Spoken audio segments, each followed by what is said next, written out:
I just got all that. Oh.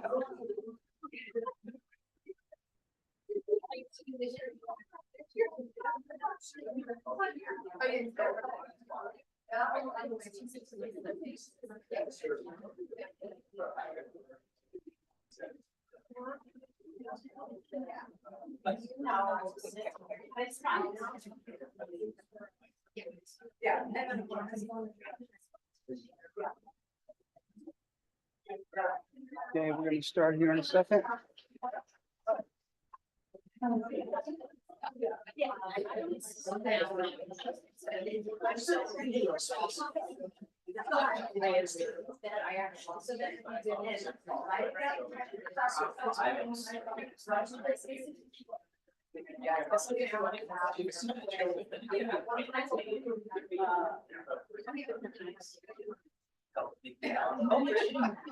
Yeah, good.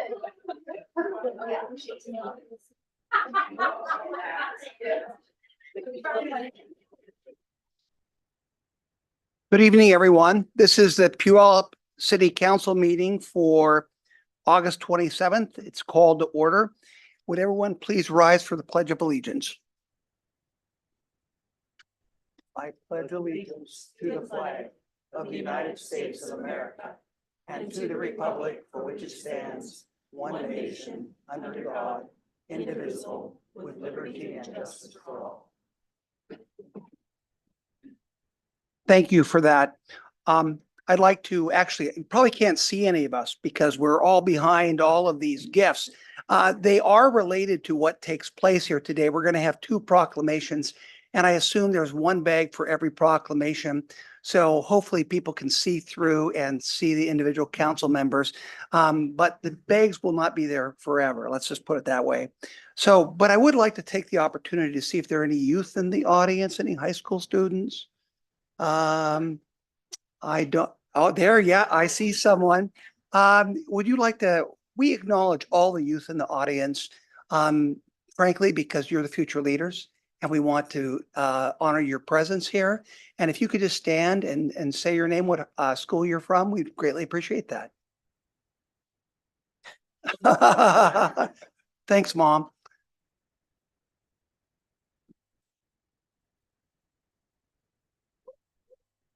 Aylen Junior High, we have a few alumni here. Yeah, well, thank you. Thanks very much. Yeah, I happen to be a Cal's Thai, but well, that's another story. With that, let's go ahead and move to the first item on the agenda, which is the approval of the agenda.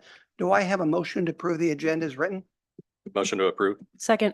Moved and seconded. All those in favor indicate by saying aye. Aye. Okay, let's move on to presentations and proclamations. And I think now we'll find out what some of these. Roll call. Oh, pardon me. I apologize. We have to make sure everybody's here. So with that, can the city clerk please call roll? Yes, sir. Councilmember Adler, Present. Councilmember Johnson, Present. Deputy Mayor King, Present. Councilmember Gilliam, Present. Councilmember Whitting, Present. Councilmember Dorr, Present. Mayor Castema. Present.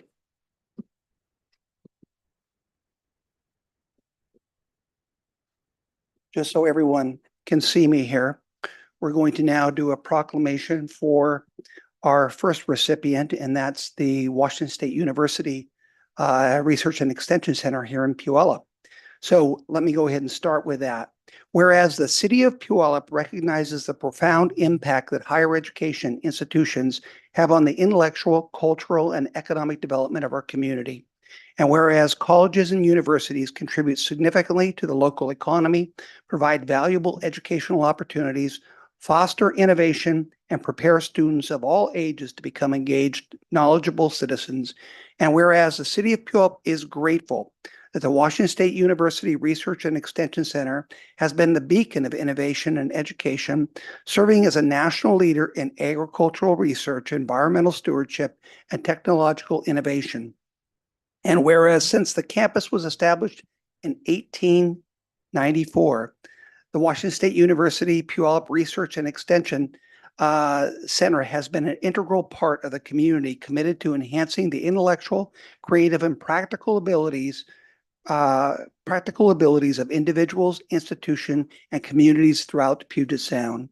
And whereas the 160-acre main campus is comprised of laboratories and offices, state-of-the-art greenhouses, a master gardener demonstration garden, the Washington State Stormwater Center, and associated low-impact development research installations, 6 acres of certified organic farmland, and several acres of agricultural and natural resource plots. And whereas the ongoing achievements and contributions of the WSU Puyallup Research and Extension Center embody the spirit of dedication and excellence that reflects the core values of the city of Puyallup and serves as an inspiration for generations of future Cougars. And whereas the city of Puyallup is excited to celebrate the Washington State University Puyallup Research and Extension Center in conjunction with the Washington State Fair, where we're going to hear from them later, on Saturday, August 31st, 2024, during WSU Day at the fair as part of the city's WSU Puyallup Research and Extension Appreciation Week. Now, therefore, I, Jim Castema, Mayor of the City of Puyallup, do hereby proclaim the last week of August 2024 as Washington State University Puyallup Research and Extension Center Appreciation Week in the City of Puyallup. I encourage all residents to recognize the invaluable impact of the WSU Puyallup Research and Extension Center by shouting aloud, "Go Cougs," and join the City of Puyallup in extending our deepest appreciation for their continued presence and contribution to our community. I witness whereof I have hereunto set my hand and cause the seal of the City of Puyallup to be affixed 27th day of August 2024. So with that, could we have the Extension Center Director, Todd Murray, please come forward to accept the resolution?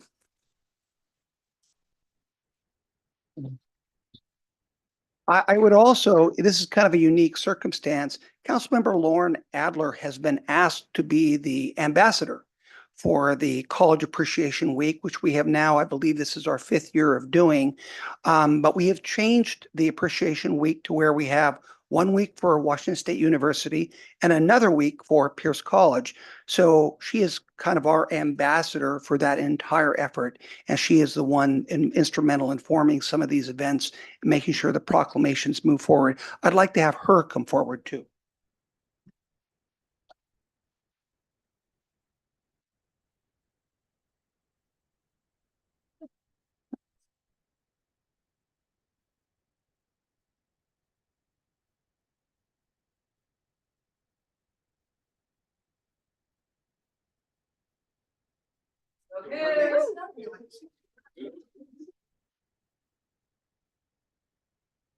Thank you, Mayor Jim Castema and the City Council and the City of Puyallup overall for your support and our special relationship. We couldn't do what we do without partnerships like we have with you. I'd like to read a couple words on behalf of our Dean Wendy Powers and also highlight some of the key aspects of our relationship, which WSU Puyallup Research and Extension Center is integral to the university's land grant mission. You know, again, it's our relationship with communities like yours that allows us to do the work that we do and make our programs impactful and making a more resilient Washington and the world. WSU Research and Extension Center is home to more than a dozen research and extension programs that strengthen healthy watersheds, landscapes, farms, and communities. Some of our examples are the Washington Stormwater Center, the Salmon and Aquatic Ecotoxicology Program, our organic farming program, our soil health program that studies microplastics and the impacts of urbanization on our soils, and our ornamental plant pathology program, which conducts research relating to diseases in urban horticulture, forests, and landscapes. On behalf of Washington State University and the College of Agriculture, Human and Natural Resource Sciences and the Puyallup Research and Extension Center, I would like to take this opportunity to thank Steve and his team, the mayor and the city council members, specifically Council Member Lauren Adler, and the Puyallup community for recognizing the strong partnership that exists between our institute, our local communities, and throughout the state of Washington. Nowhere is it more evident than in Puyallup. Opening in 1894, the Puyallup Research and Extension Center is the first and longest serving center in WSU's portfolio and is a testament of the strong support and partnership with the Puyallup community. And that's from Dean Wendy Powers. So we're thrilled for our 5th annual College Appreciation Week, and this appreciation is a two-way street. We really appreciate you, and really looking forward to seeing everybody there on Saturday to celebrate the Cougars' first football game, and go Cougs. Yay. Look, Todd, could you please go ahead and just what is in these bags so we can start removing them? You know, right now, we're limited to just the fine edibles of Washington State University. Oh, wow. So there's a Cosmic Crisp in there. You got a great sample of our creamery with some Cougar cheese and a Okay. chocolate bar. Next year it'll be the wine. Oh, okay. Well, thank you for that. I'll have you know, Cosmic Crisps are the only apple we buy. Oh, good. Yeah. Well, we got another one in line, so we'll add to your palette. Okay. I think that they're going to announce the name at the end of this month. Oh, really? So, yeah, we got a new variety coming out. Okay. Excellent. Hey, you do have Cougar Gold. Yeah, good. Yeah. If anybody hasn't had this, I mean, this is, yeah, it's hot stuff. But with that, I do want Councilmember Adler to talk a little bit about the event that will be taking place at the fairgrounds in collaboration with the Washington State Fair and WSU and any other events. Councilmember Adler, if you could please apprise us of that, that would be great. Thank you, Mr. Mayor. And what a great day and week to be a Coug. So grateful, so fortunate to have the Washington State University Puyallup Research and Extension Center here. I grew up across the street from the Extension Center. And so frankly, that campus has been part of my life for most of my entire life until I moved downtown. So this is very full circle for me to be able to participate in kind of reimagining College Appreciation Week. It is true that we did one College Appreciation Week highlighting both the WSU PREC as its shortened name, as well as Pierce College Puyallup. I'm grateful for the opportunity from the mayor to be able to be the ambassador for this. And for everyone going along with me and breaking it up and reimagining, as I said, what this looks like. So yes, this week is all about Washington State University, the Puyallup campus, and we have changed the banner event thanks to the Washington State Fair, who I can't see, but a special shout out to CEO Renee McLean, Andrea Thayer, which I think you are the Chief Experience Officer. And I know that the fair and the board of directors, the fair staff have many alumni in the building at the fair, as well as some Coug parents. So this really did feel like a natural partnership here. And so we are trying something new. We're going to get really rowdy and loudy at the fair. All the Cougs, and I'm going to read from my notes here because I don't want to mess this up. But I also want to say that this is a real reflection of partnership between three of the oldest institutions in this city: the Puyallup campus, the city of Puyallup, and the Washington State Fair, which I think is just really, really fantastic. So what's going on Saturday, the 31st of August? The city of Puyallup is hosting our College Appreciation Week, starting at noon on Saturday, August 31st at the Washington State Fair. Watch the big game on a big screen at the fair as WSU takes on Portland State University as we start this new era of Cougar football. Before kickoff, the city will host a VIP event as part of the College Appreciation Week festivities. This special occasion honors the WSU Puyallup Research and Extension Center and will highlight the rich history and strong connection between WSU and the Washington State Fair. In conjunction with our VIP event, the Washington State Fair will celebrate WSU by designating August 31st as WSU Day at the fair. The first 300 VIP event registrants will receive free entry. Unfortunately, we have hit our limit. We have registered 300 cougars for this event. Registration was limited to 4 tickets per order. Once the VIP capacity is reached, the fair will offer discounted tickets for that day. Tickets can be reserved online. You can visit the city's website for more information. On Saturday, attendees can pick up their tickets in front of the Gold Gate starting at 10 a.m. Doors open at 10:30 with a special presentation beginning at 11:15. Then at noon, VIP guests are invited to stay, of course, and watch WSU take on Portland State on a massive 14 by 7 foot big screen TV. Refreshments, including Cougar Gold mac and cheese, will be available. Additionally, free Ferdinand grabbers, if you know, you know, will be offered to those in attendance at halftime. So I again want to thank WSU Puyallup and the Washington State Fair for coming along in my vision and being, again, willing partners. This is going to be fantastic. And again, just a real testament to the partnerships that exist here in Puyallup. Let's go Cougs. Thank you. Yeah, hey, let's all give them a hand, please.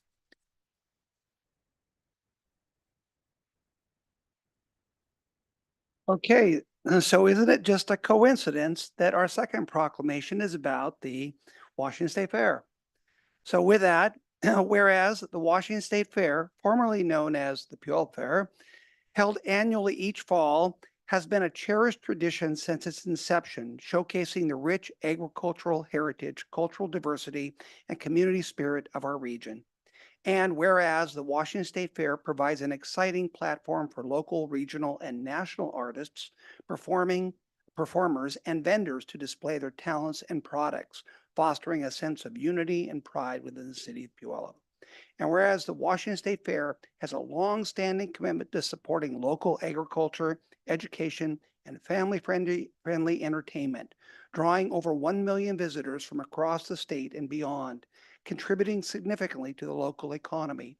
And whereas the city of Puyallup has been home to the largest fair in the state of Washington since 1900, where you can do it in a trot, you can do it in a gallop, you can do it to the 165-acre campus real slow so your heart won't palpitate. Now, I think there was a song that kind of mimicked that, and I didn't do it justice.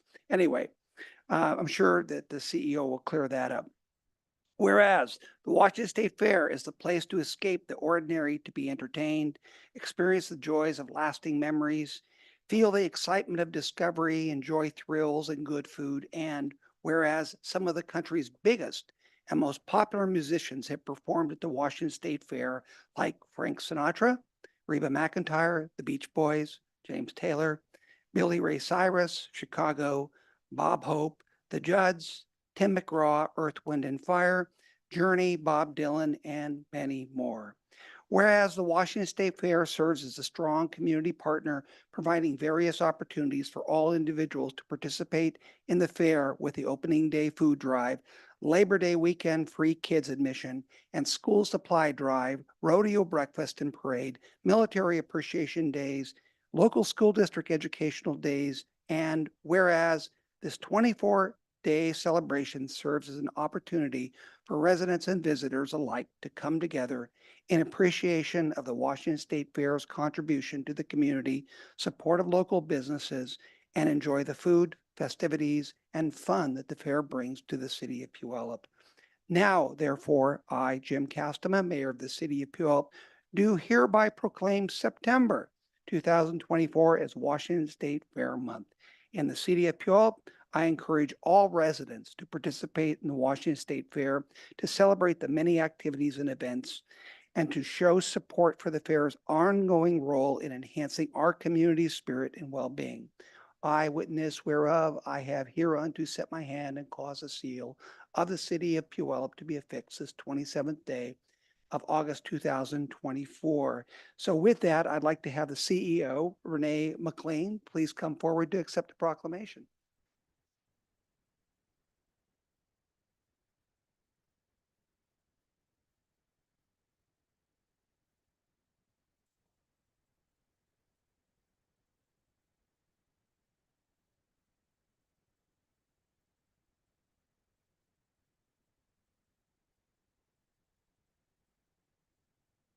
All right. First of all, I would like to introduce my team that is here tonight. We are just a couple days getting ready to launch the biggest party in the state, and I really appreciate them taking the time. We have Marty Mattis, who is our Chief Operating Officer. We have Jeff Cole, who is our Chief Financial Officer. We have Carrie Dixon, who is our Chief Growth Officer, mother of a Coug. And we have Andrea Thayer, who is our Chief Experience Officer, who is a Coug. So thank you, team, for being here tonight. I also want to give a shout out to the WSU, Puyallup Rec and Extension Center. We have actually been in partnership with them for many, many years. We do it through the Master Gardeners program. We do that through the Sewing and Stitchery show that is at the fair, that is actually the biggest in the nation. And as well as with 4-H. And we are really excited to collaborate and be a part of this partnership, as well as for many more to come. So thank you for that. So we are at the Washington State Fair. You can call us the Puyallup Fair. You can call us the Valley Fair, the Western Washington Fair. We've been all of those.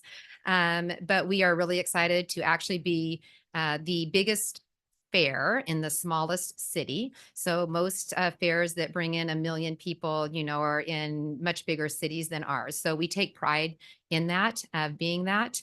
And we are really evolving who we are, as an organization on a year-round basis. We self-produce 5 events with our small and mighty team of 65 year-round employees, with our Spring Fair, our Taste Northwest, our Oktoberfest Northwest, and our Holiday Magic, as well as having another 125 to 150 events year round, some of them the biggest in the region, in the nation. And so we are just really proud of where we are, and we are really striving in everything we do to make, every moment when people come through our gates to be extraordinary. So get ready. I see that Lauren here has Big Wah is sitting here when we opened our History Experience Museum. There is a Remembrance Gallery opening this year, which is in remembrance and honoring those that were incarcerated at the fairgrounds during World War II. And so hopefully the community will be able to come and visit that. But we are, like I said, we are very excited. We are working on partnerships with the city and collaborating, and are really excited to be a part of this community. So thank you. Thank you very much, Renee. Oh, Renee, before you go, maybe you could explain, are these from the fair? Yes, those are from the fair. Oh, I see. They and are. there is something inside. We heard that WSU was bringing something.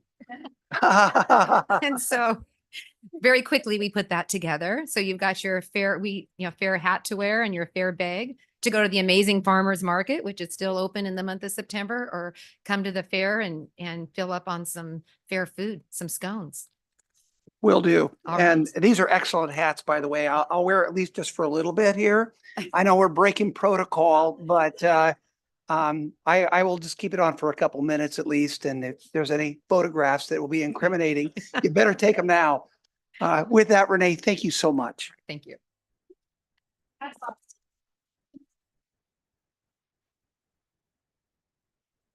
Okay, now we come to the portion of the meeting where we have citizen comments. If you'd like to make a comment, we encourage you to fill one of these forms out, only because it gets you in the queue. But if you still would like to make a comment after everyone has made a comment who is on this list, feel free. I'll ask you to come forward after all these have already made their comment. This just kind of assures you that you get a particular order, that's all. So with that, I'd like to have our city clerk read the guidelines for public comments. Dan? Thank you. This part of the meeting is for general citizen comments. Please reserve any public hearing testimony to that section of the agenda. The mayor will call on those who have provided their names in advance. Then the mayor will call for other citizens who wish to speak. For the record, please state your name and address or city council district in which you reside. Please direct your comments to the council as a whole, not individual council members. All comments are limited to 3 minutes. The clerk will provide verbal notice when only 30 seconds remain. As a reminder, this portion of the meeting is council's opportunity to hear from the community and not a time to engage in debate. Lastly, per state law, this public comment period cannot be used to speak in support of or in opposition to a ballot measure or individual candidacy, and no such comments will be allowed. Okay, thank you for that. I will try to, as politely as possible, when a person hits the 3 minutes, try to curtail the comments. I have to treat everyone exactly the same, so just be aware of that. So with that, the first person we have is Paul Romich.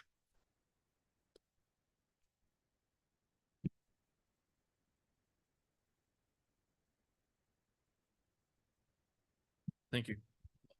Paul Romich, District 1.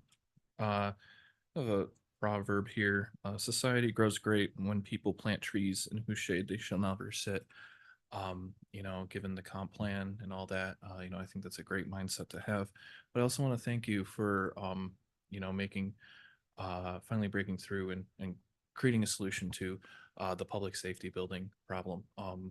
It's been, 15 years essentially in the making. So it's, great that we finally brought a resolution to that.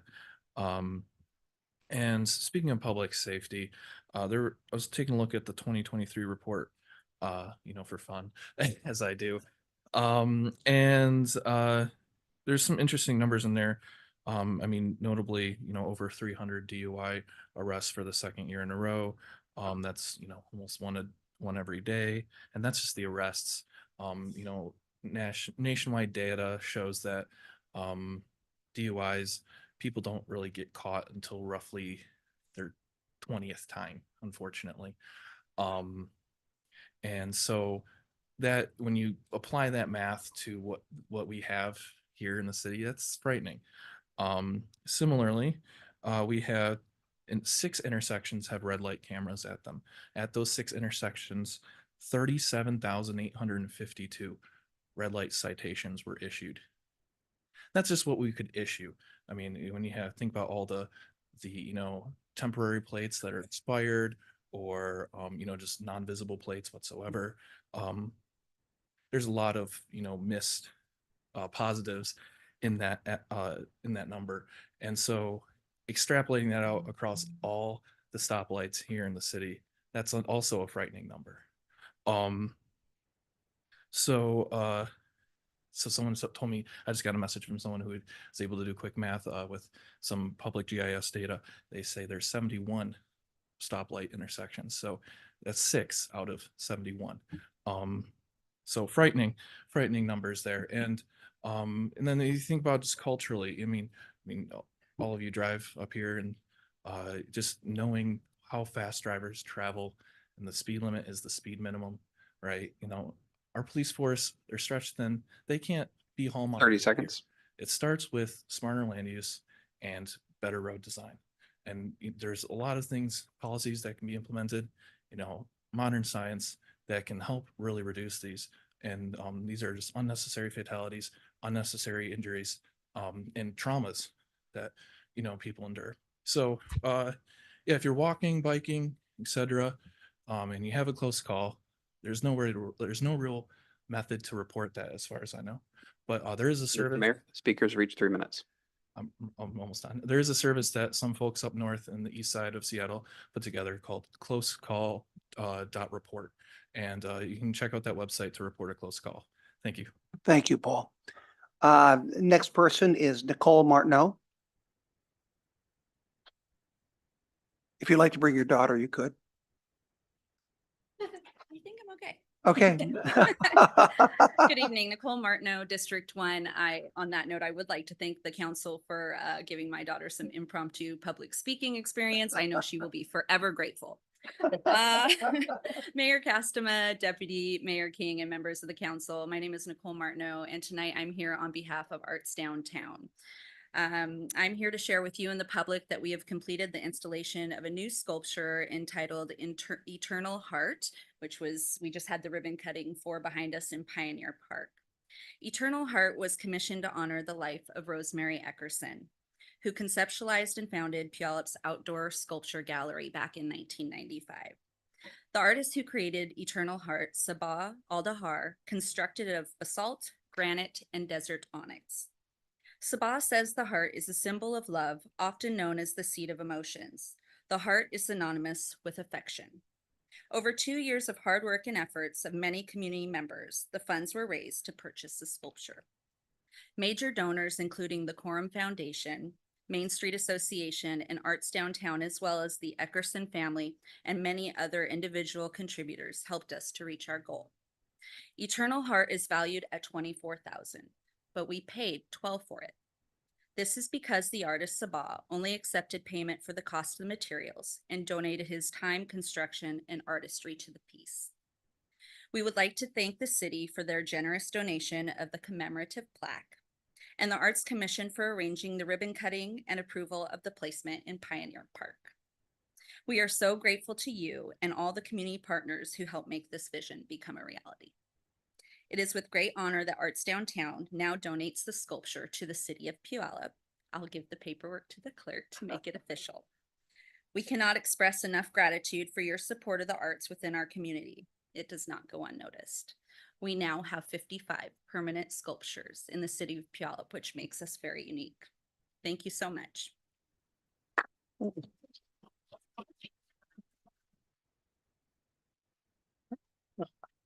I rarely speak on these when a public comment is made, but the community has a tremendous debt to Rosemary Eckerson. She started a program about, I think, 30 years ago that put arts throughout the community. And again, we have now over 50 different art exhibits throughout the town. Keep in mind that now we have cities from around the United States come here to Puyallup to see the type of program we have here and the proliferation of art, and her belief that art actually brings people together. And it really is quite a stimulating aspect of a community. And she made that very tangible, to which we are very thankful. So with that, let's move on. Again, thank you for those comments. We'll now move on to third person, Doc Hanson, please.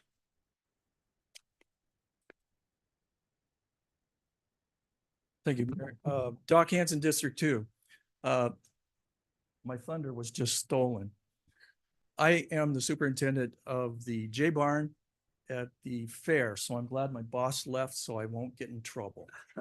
But you can get an idea because I left the fair to come and talk to you and thank you for recognizing Rosemary Eckerson. I'd like to give you a story about Rosemary that you probably didn't hear down there, but Rosemary was hook.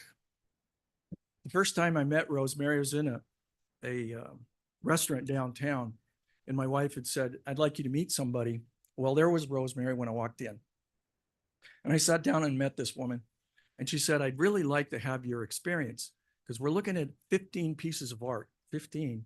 This was in 1995. And she asked me, she said, "I understand you have some kind of background in design." And I said, "Yeah, I do. I was wondering if you would help us cite some of these pieces around town, because we've got these pieces, but we really don't know where to put them." So she had a whole group of people coming together, and she was introducing people that were on this committee that were going to bring this thing together. She was very positive. And she introduced me as the director of citing. I did not know I was going to be on a committee leading citing. But that's the way Rosemary was. She gave to the community. And I just wanted to thank the council for recognizing that, because without Rosemary Eckerson, there would not be an Arts Downtown. Those of us that started working with her in 1995 remember that by 1999, nobody was participating. And when we had a controversial piece in 1999, suddenly we had 29 participants, 29 volunteers on the committee. And from that point on, it took off. You could see Kevin's piece on some of the brochures on airplanes. And the first thing I would do when somebody was calling, I said, "Do you know how to pronounce Puyallup?" They did, as a result of Rosemary Eckerson and the Arts Downtown. Thank you very much. Thank you. Appreciate that.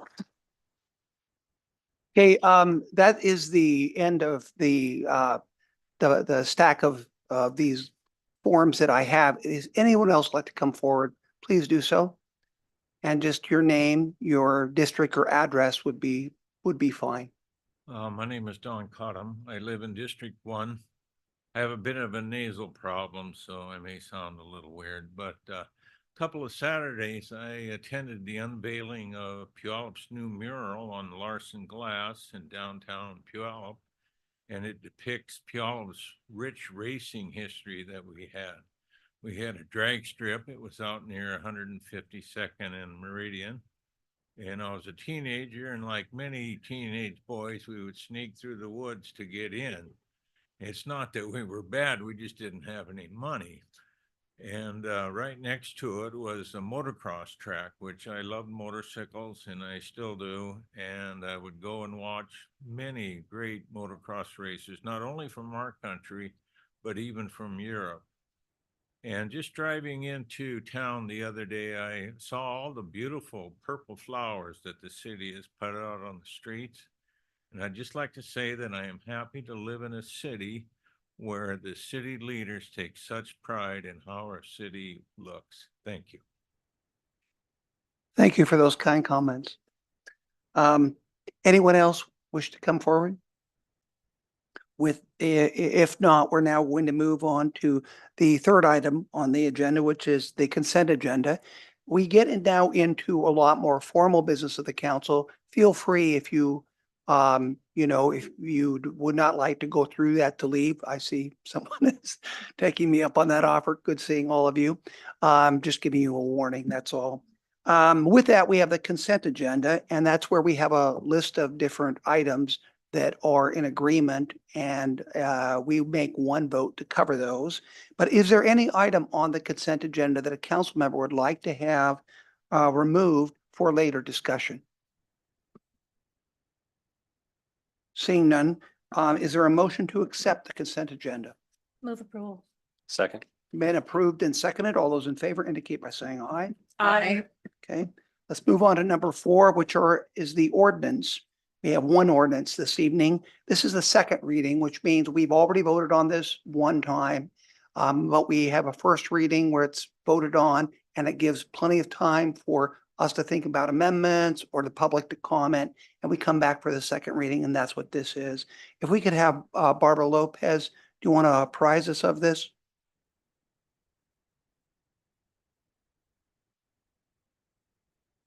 And this is the second reading of an ordinance amending the Puyallup Municipal Code to adjust the business tax rate on private utility businesses. Barbara? Thank you, Mayor Castema. Good evening, Council. Barbara Lopez, Finance Director. This is, like you said, the second reading from last week. This is raising the excise tax on private utilities, which is electric, natural gas, phone, and cable.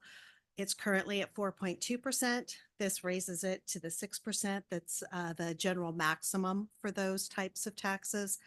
Most cities in this area are already doing the 6%. So this makes us commiserate with those. And then the funding raised from this will be going towards the lease and the tenant improvements for the public safety building. Okay, thank you. Is there a motion to approve? Motion to approve. Second. Moved and seconded. All those in favor indicate by saying aye. Aye. Opposed, nay. Okay, let's have a roll call vote, please. Councilmember Johnson, Aye. Deputy Mayor King, Aye. Councilmember Gilliam, Aye. Councilmember Whitting, Aye. Councilmember Dorr, Aye. Councilmember Adler, Aye.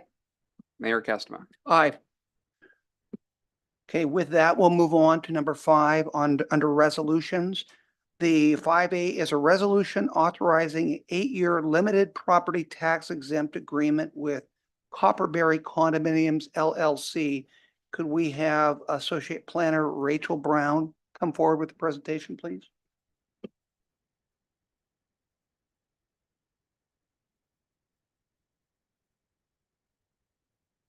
Good evening, Mayor, City Council members. Rachel Brown, Associate Planner in the Planning Department.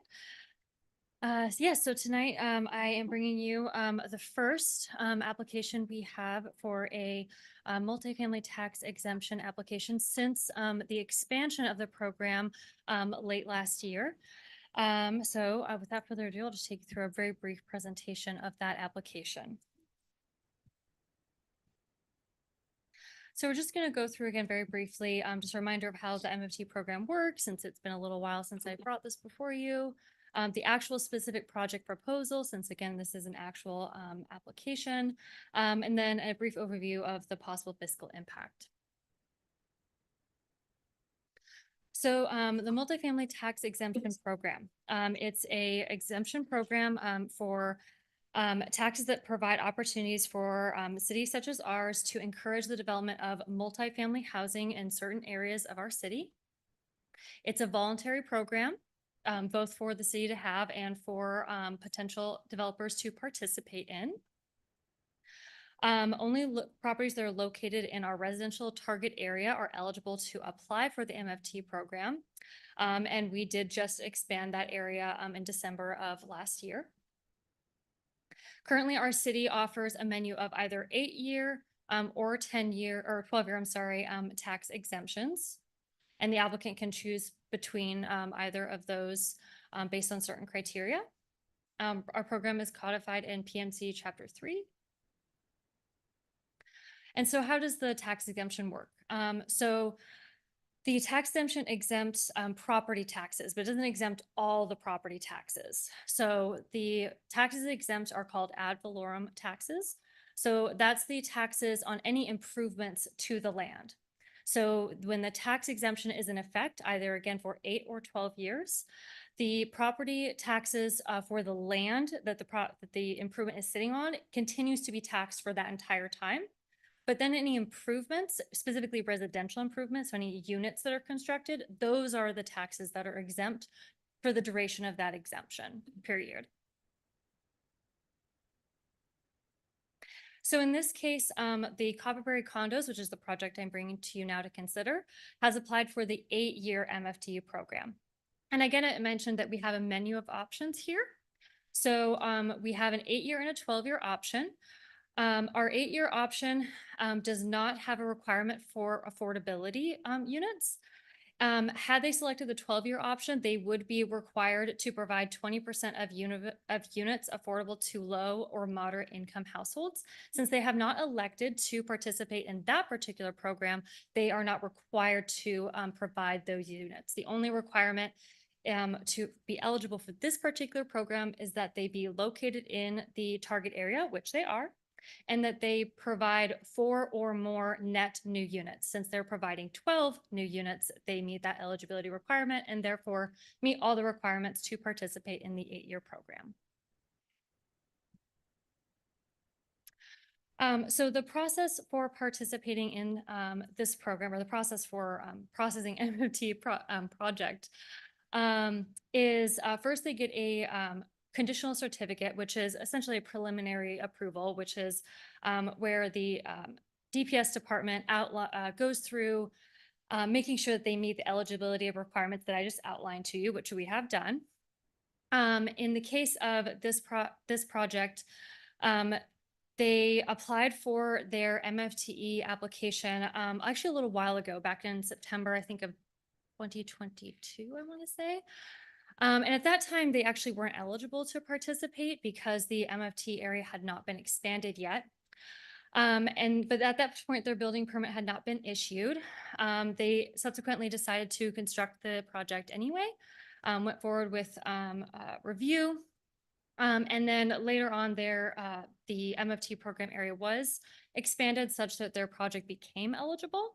And then they asked the city to reconsider their application. At that point, since there were some building permit reviews under review, we made the decision to process their application.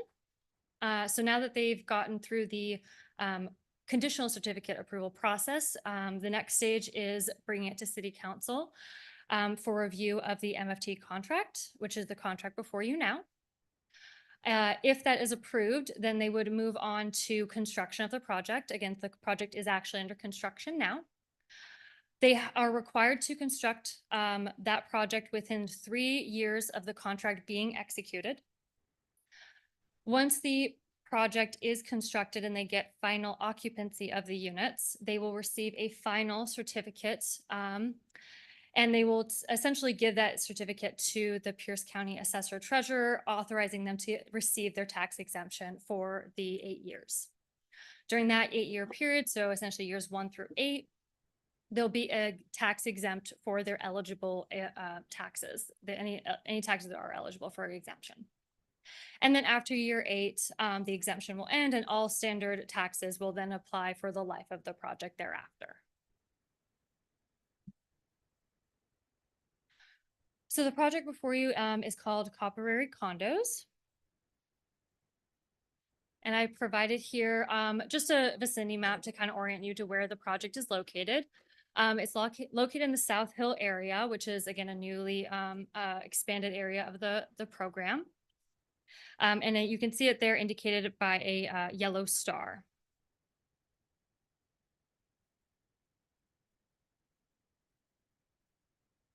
So some key project information to consider. They are again requesting an 8-year exemption.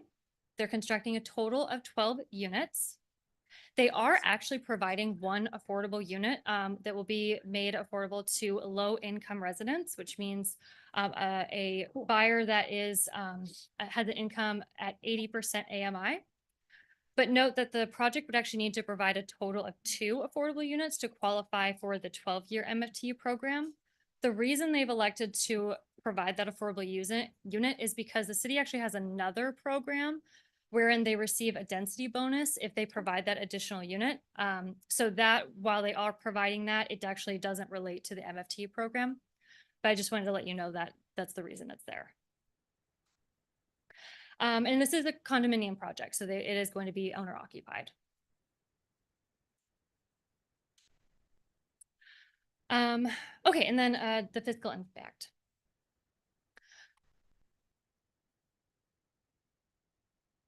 Just gonna put them all there on the screen. So this, so I did do a cost benefit analysis, essentially identical to the one I presented to you back when you were considering expanding the program itself.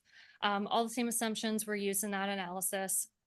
I won't go through all of them, but the big ones are that we assumed a population of 30 persons in the development. So 2.5 persons per unit, 12 units, 30 people. We made some assumptions about how much taxes would increase over time, how much sales and utility taxes would increase into over time as well. And this is the estimated fiscal impact that we came up with. So for the duration of the tax exemption, there would be a net loss to the city. Once the tax exemption is over, the estimate is that there would be a net gain to the city in the terms of taxes. The assumptions used here for the calculation were relatively simple. We took the total assumed taxes received, so that includes the land taxes, and sales taxes and utility taxes. And then out of that number, we subtracted the assumed annual cost to the city to provide services to these 12 units. So services such as library services, police services, utility services, to come up with these net values you see on this graph.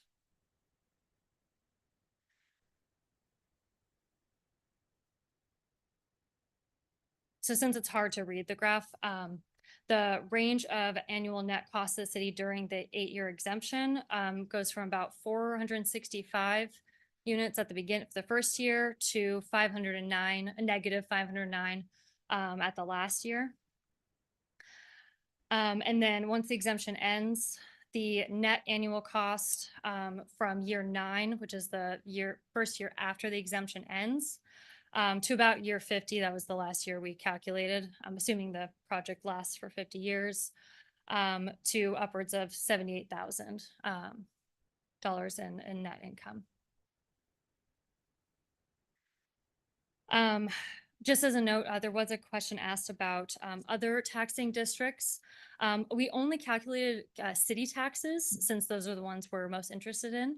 But other taxing districts would also see the same decrease in their taxes.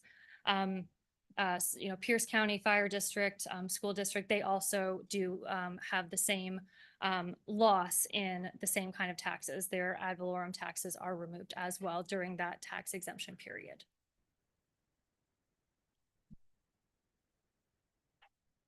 So council action we're asking for at this point. As I mentioned, the DPS director has determined that the project does meet the eligibility requirements to be accepted into the program. At this point, we are asking for council to approve or deny the contract that you have before you. Thank you. Councilmember Johnson. Thank you, Mr. Mayor. Rachel, thanks for the presentation and the overview. I knew kind of the general area, but this is up by Pierce College then, is that right? Or somewhere in that general vicinity, is that right? Okay, and there's 12 units. What was the bonus density that they were at how much, what was the amount they were at in terms of zoning? And then with the bonus density, how many units were they able to add?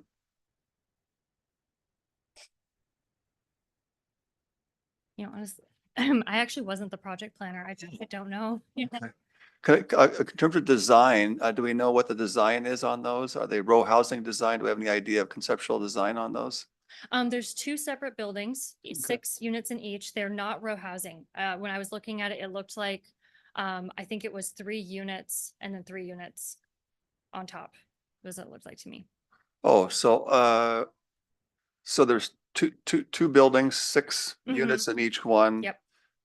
Would it almost be like a little mini condo building with just individual kind of square units on each type on that? Mhm. Yeah, and then there's parking in the middle.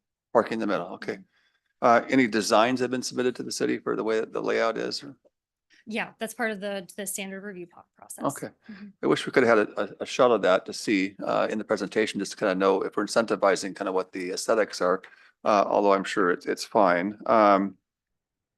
Let's see, is the tax savings, does that benefit the builder directly? And it's assumed that that's passed on to the buyer in terms of cost savings for affordability possibly, or who benefits from this? Is it the buyer or the builder?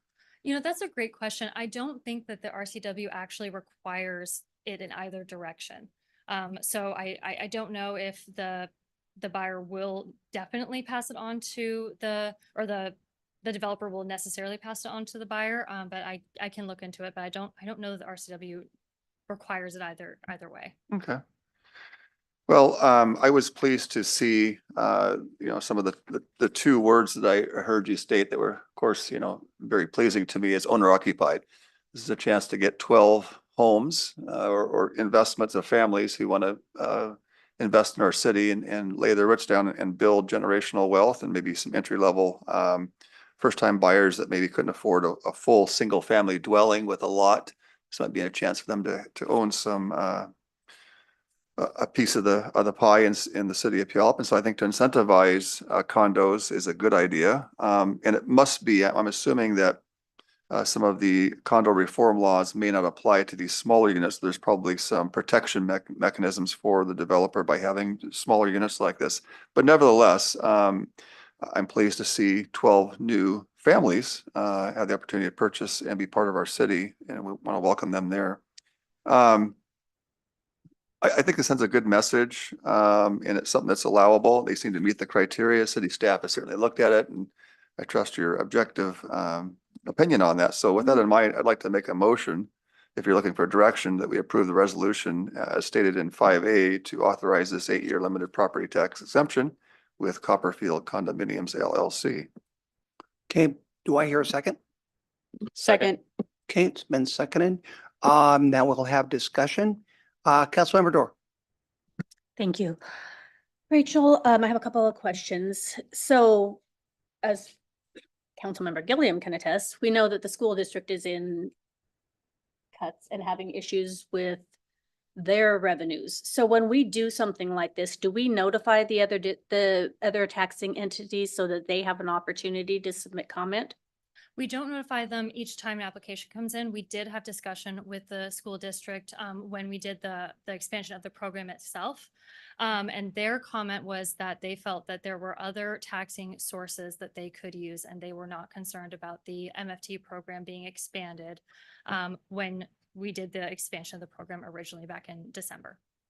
Okay. I do think that it would be a good idea as we move forward with these, that they at least have that opportunity. They're aware that something is coming before us. So on the bonus density unit, how long will that remain affordable? I do not know. That was not the program that I considered, but I can get that information for you. Okay, because that does matter to me. That's hard to vote on something when we don't have the answers to the questions. And then we hear the owner occupied in the condos. So we've had the experience where somebody has tried to do that and they were not successful in selling them as condos. Are they, so based on this, if they want to, if they can't sell them as condos and they revert to a rental situation, does that change anything? Or are they required to continue to market them at condos? Does that, where does that play in, or does it at all? So we did draft the contract as a condominium contract. There is a provision in the code to revise the contract if we need to. I'm trying to, there was a lot of details of the contract. I'm having trouble remembering if that would need to come before you again.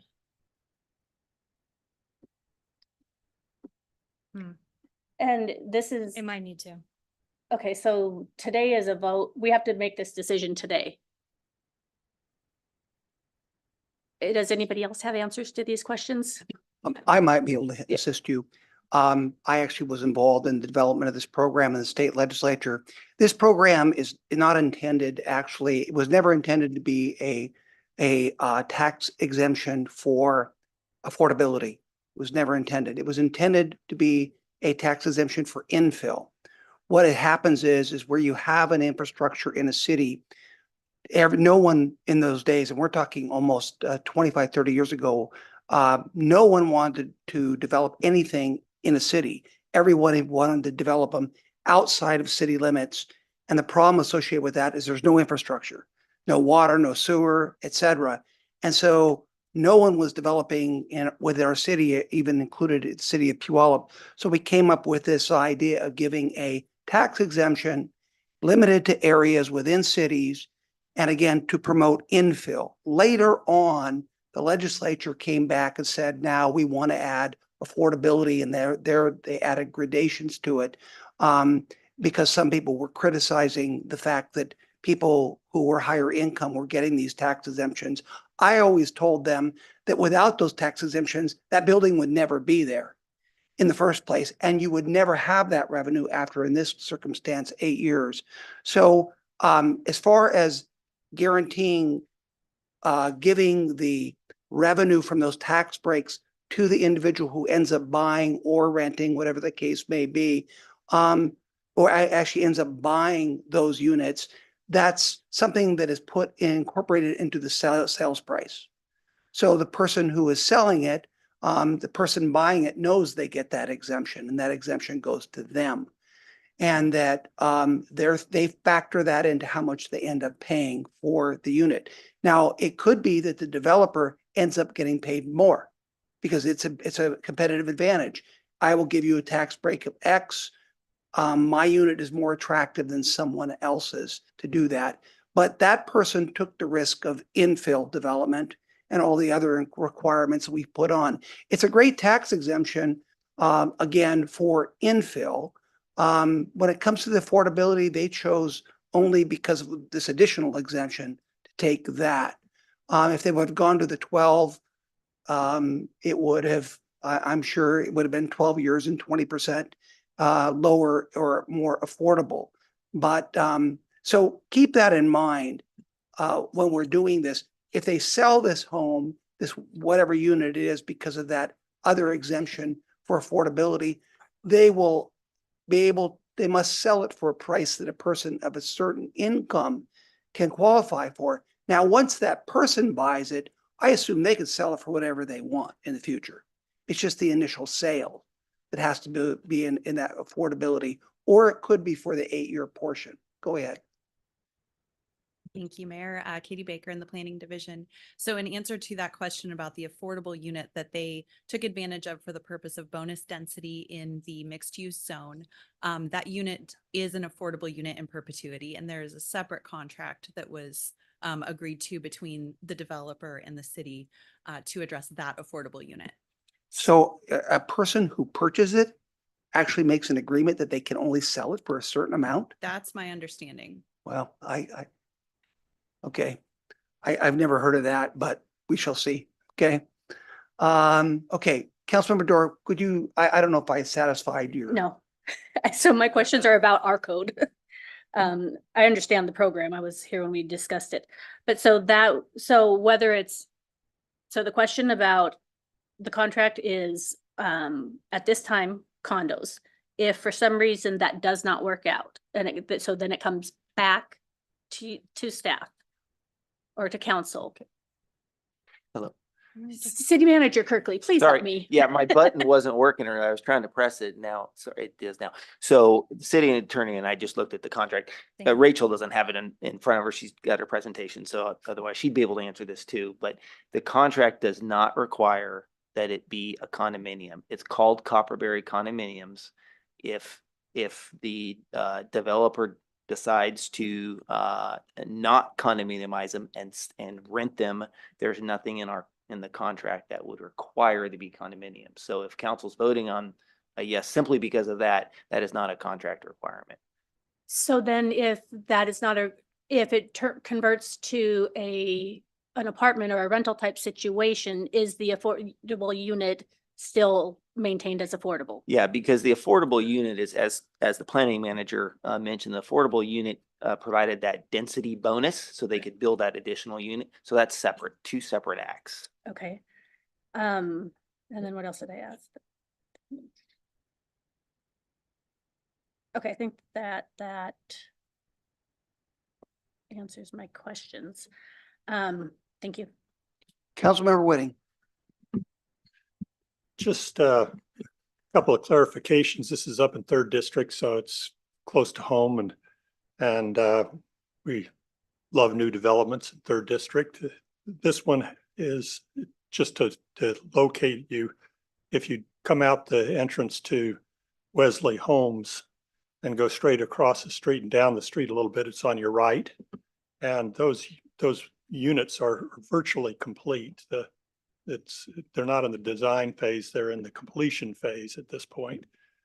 So I would expect those to be occupied pretty soon.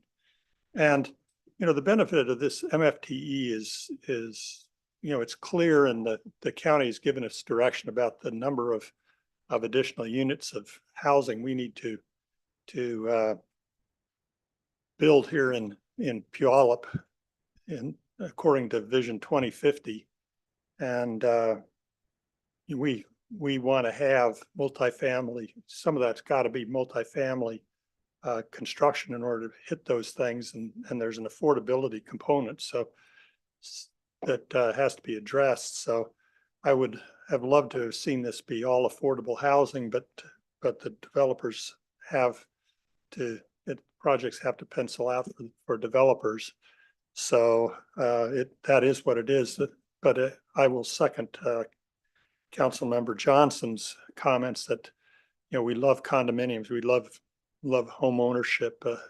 We want people to have the opportunity to get a slice of the American dream, and home ownership is just so important for that. So I'm excited about this project. We'll may do a little doorbelling when it gets started, just to say hi to my new neighbors. Thank you. Okay, excellent. Any further comments? Hearing none, we'll have a vote on this. The motion has been made and seconded. All those in favor of the resolution indicate by saying aye. Aye. Opposed, nay. Okay, let's move on to number 6 on the agenda, other business, downtown parking implementation update. And our city clerk, Dan Vessels, will come forward with a Daniel Dye, is that correct? Yes, sir. Okay, with Fur and Peers, a consulting firm. Proceed, Dan. Thank you. Good evening, Mayor Castman, council members. I'm just going to give you a brief recap of the downtown parking study history, as well as the pilot phase that we implemented earlier this year. And then, as Mayor Castman said, I'm going to turn it over to Daniel Dye with Fay and Peers, and he will give you the results of the pilot and the study that they've done. So originally, back in 2020, the city hired Fay and Peers to study the downtown parking to determine what were the needs of city residents, businesses in downtown, and what were the needs at the time, what were the long-term needs. Over the last 4 years, we've, through several council meetings and study sessions, discussed with city council ideas and proposals of ways to modify the downtown parking availability to meet the needs and the growing needs of the city. And in December of 2023, or I should say, I'm sorry, back up. In October of 2023, I presented a pilot program that would have 3 phases to it. The first phase technically began in December when we modified and updated the downtown parking placards. We increased the price on that, switched those to a tracking system, and I can tell you that to date, we have distributed 109 business parking placards as of this morning. Phase 2 was done in January, and that's where we proposed, and with your approval, we modified parking time zones. So we did a temporary suspension of the 4-hour residential parking times. We changed the time zones on Meridian to 3 hours, as well as 1 block east and west on commercial streets. And then we added some 15-minute parking zones along Meridian that we heard from businesses were essential to allow people to do quick drop-offs for Amazon, pickups for Uber, DoorDash, delivery services. So those have been implemented as well. And then phase 3, which was a few months ago, and this is where Daniel from Fan Pierce comes in, we started looking at the data analysis. We did community feedback with businesses in the area. We worked with Chief Engel and the police department. I took visitor comments, citizen comments, and Fan Pierce did some actual drive-throughs, took some photos, got some numbers to see, was the pilot program working? Was it a success? Where were the areas of need? And where were the areas of concern for growth? And that's where I'm going to turn over to Daniel, and he's going to present that information to you. When he's done, I'll follow up and give you our proposal based off of that survey and gather your feedback. Daniel? Thank you, Dan. Thank you, council. As Dan introduced me, I am Daniel Dye with Fair and Peers and wanted to go over the downtown parking study this evening. Quick agenda for our presentation tonight. We're going to talk through data collection, where we actually studied and collected inventory and occupancy counts. We actually collected those on weekdays and weekends, both within and without the farmers market, which we'll show. Then we'll go into conclusions and recommendations and any discussion. Please do stop me if you have any questions throughout.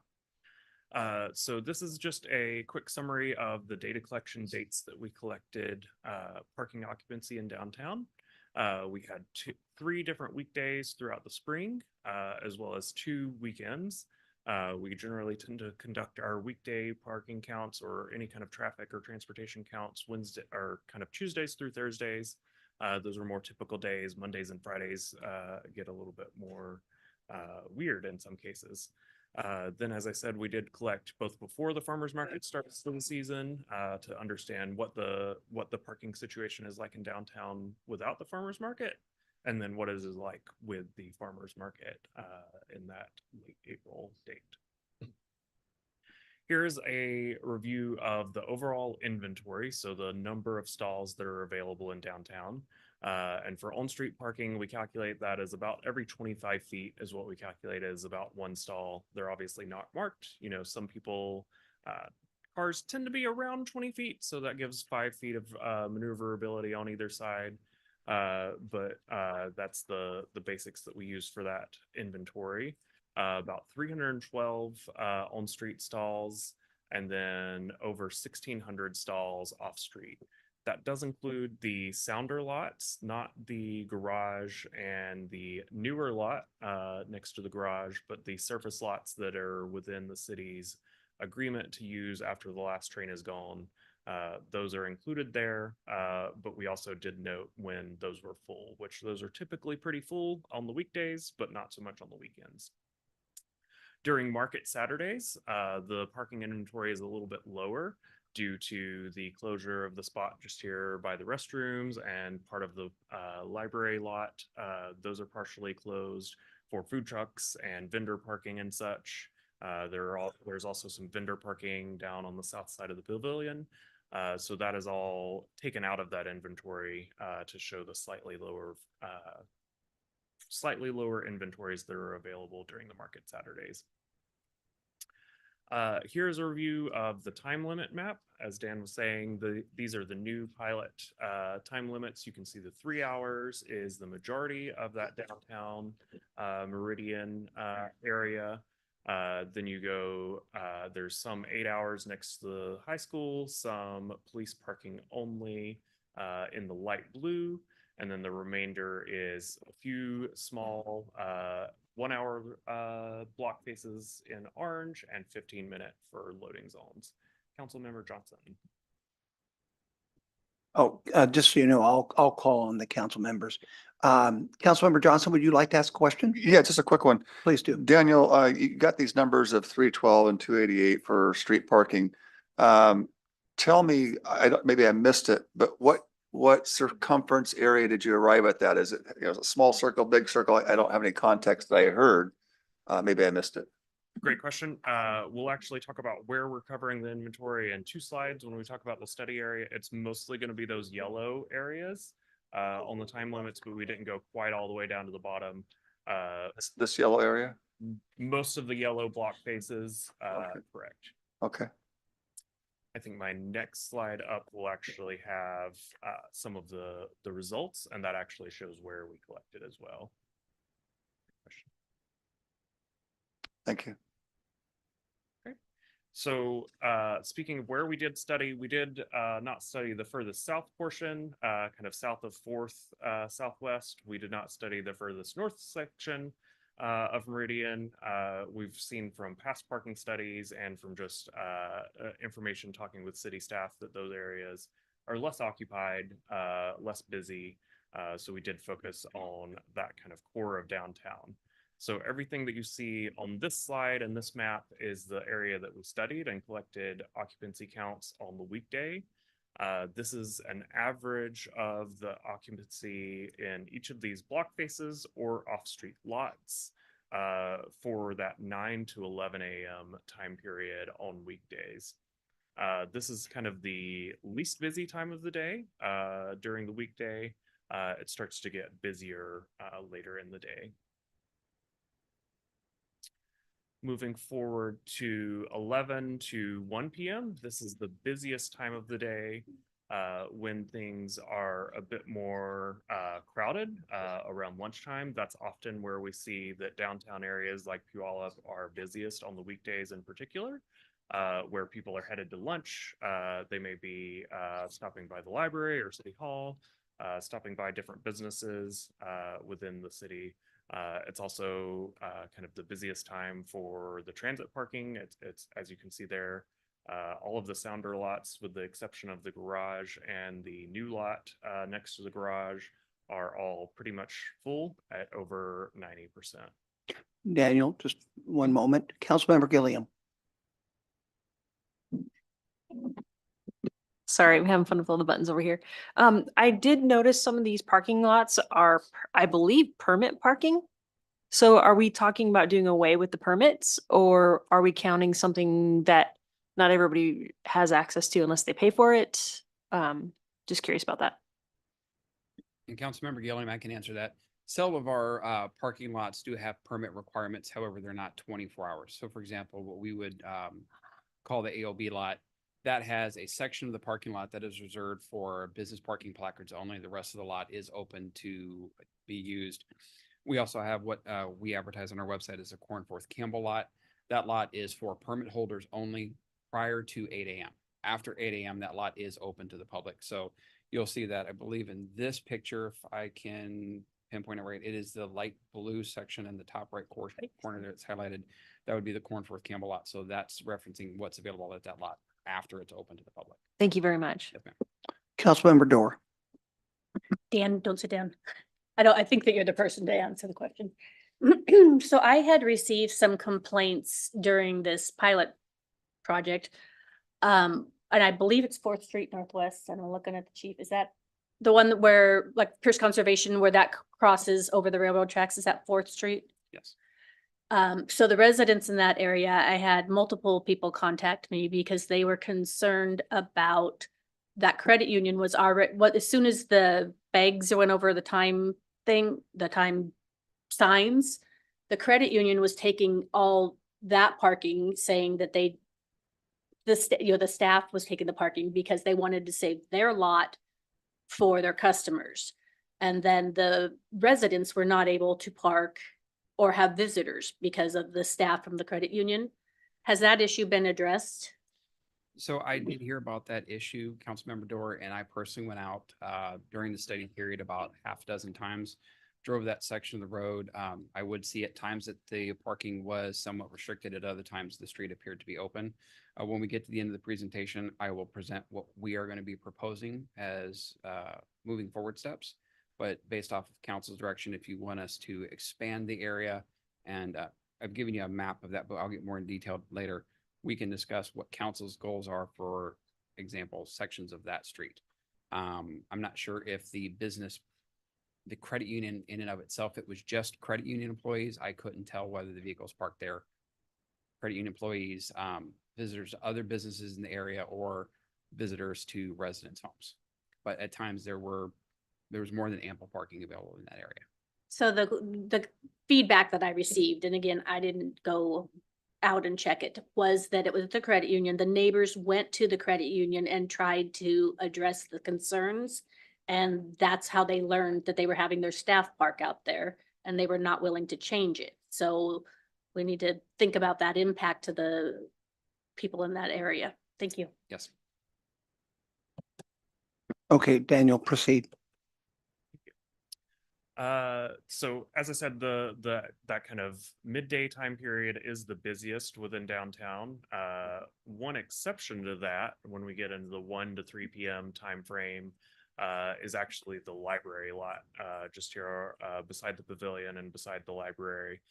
That actually gets the busiest on our last time period for the weekdays. Where that people start to hit the park, they start to go to the library as school may be getting over, or preschool may be getting over for different students. That is a little bit busier in that time frame. Otherwise, you'll see that things start to get a little less busy than they were in that kind of week or that midday time period. Just some numbers to go with those maps.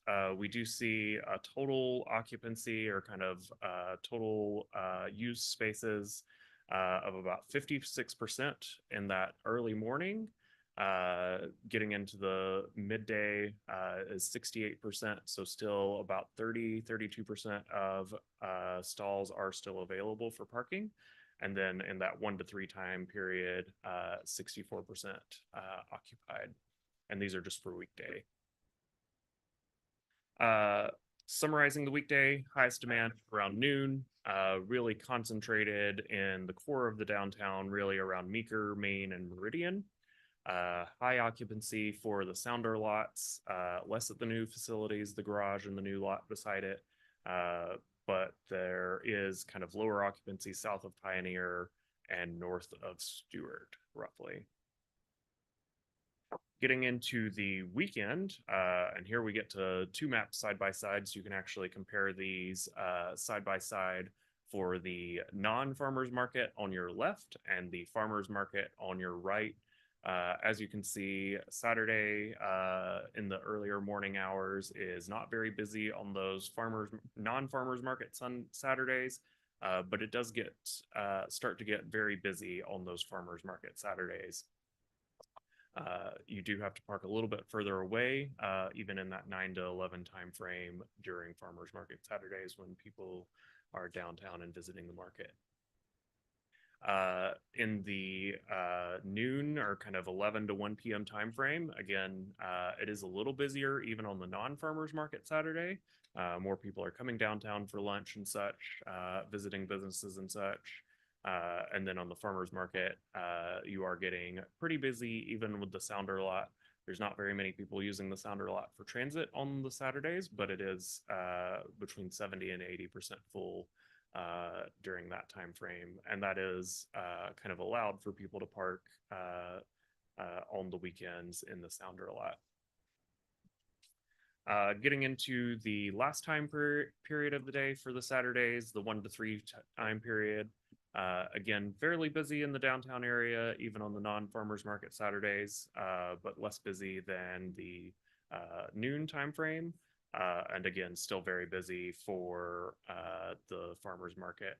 A little less busy in the Sounder lot, so a lot of people have kind of started to head home from the farmers market. They've visited in that 9 to noon or 9 to 1 p.m. Time frame there. Putting some numbers behind it, you can see quite a big jump between the non-farmers market on top and the farmers market Saturday down below. Anywhere from 40 to 52% occupied on that non-farmers market Saturday. Anywhere from 76 to almost 90% full on those farmers market Saturday. It's a great problem to have. It means people are coming and visiting the farmers market. I brought my family out one of those Saturdays and parked at the Cornforth Campbell lot. There was still plenty of stalls available there. There was plenty of stalls available at the Sounder lot. It's just not immediately adjacent. They're right next to the farmers market, but within a 2-3 minute walk of the farmers market itself. I have a very brief question. You know, you said that you did not include all the latest parking spaces from Sounder Parking Garage and the adjacent lot. Why did you not include those?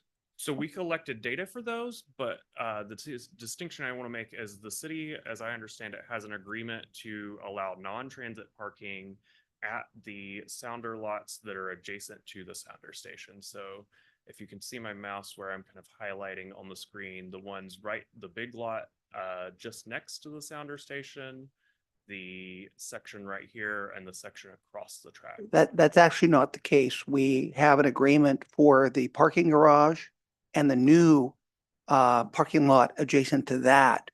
And the agreement is, correct me if I'm wrong, someone will, but if I believe it's 11 o'clock every day on any space available, anyone can park there. And then on weekends, anyone can. So we do have that in our inventory. I say that because when you're farmers market, you show that we have like an 89% occupancy, which can really give the impression of absolutely zero parking when it comes to fundamentally trying to find a place. But we also have about 700, I believe, I could be overstating that, 700 parking places available on a weekend.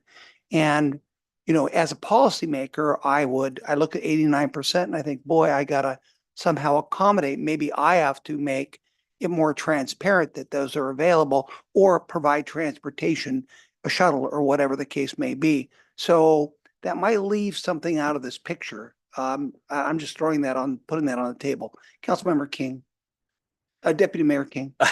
Thank you, Mr. Mayor.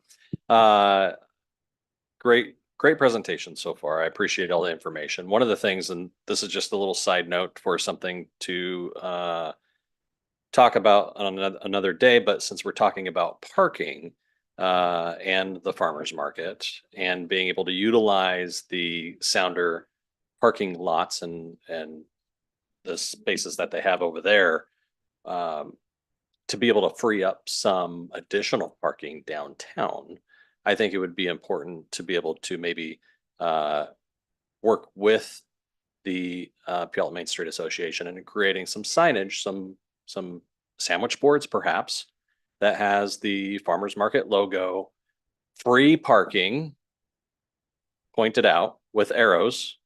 I mean, we're only talking 2 or 3 blocks, a 2 or 3 minute walk, you know, straight down from the post office over to the lot over there. And for those that are coming into town, it's not to deter them to park farther away, but it's also to direct them to ample parking to where they're not searching for a small parking spot around town, but instead now they have a plethora of spots available to them with no headache, no stress, just 2 or 3 blocks away and super easy.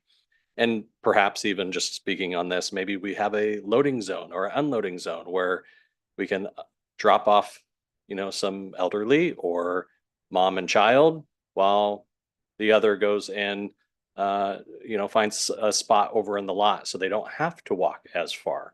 But I think maybe using the turnabout over at Anthem would be a good spot for that maybe. But, you know, we can utilize that space, and maybe I just kicked the hornet's nest by saying that. So Councilmember Adler will respond.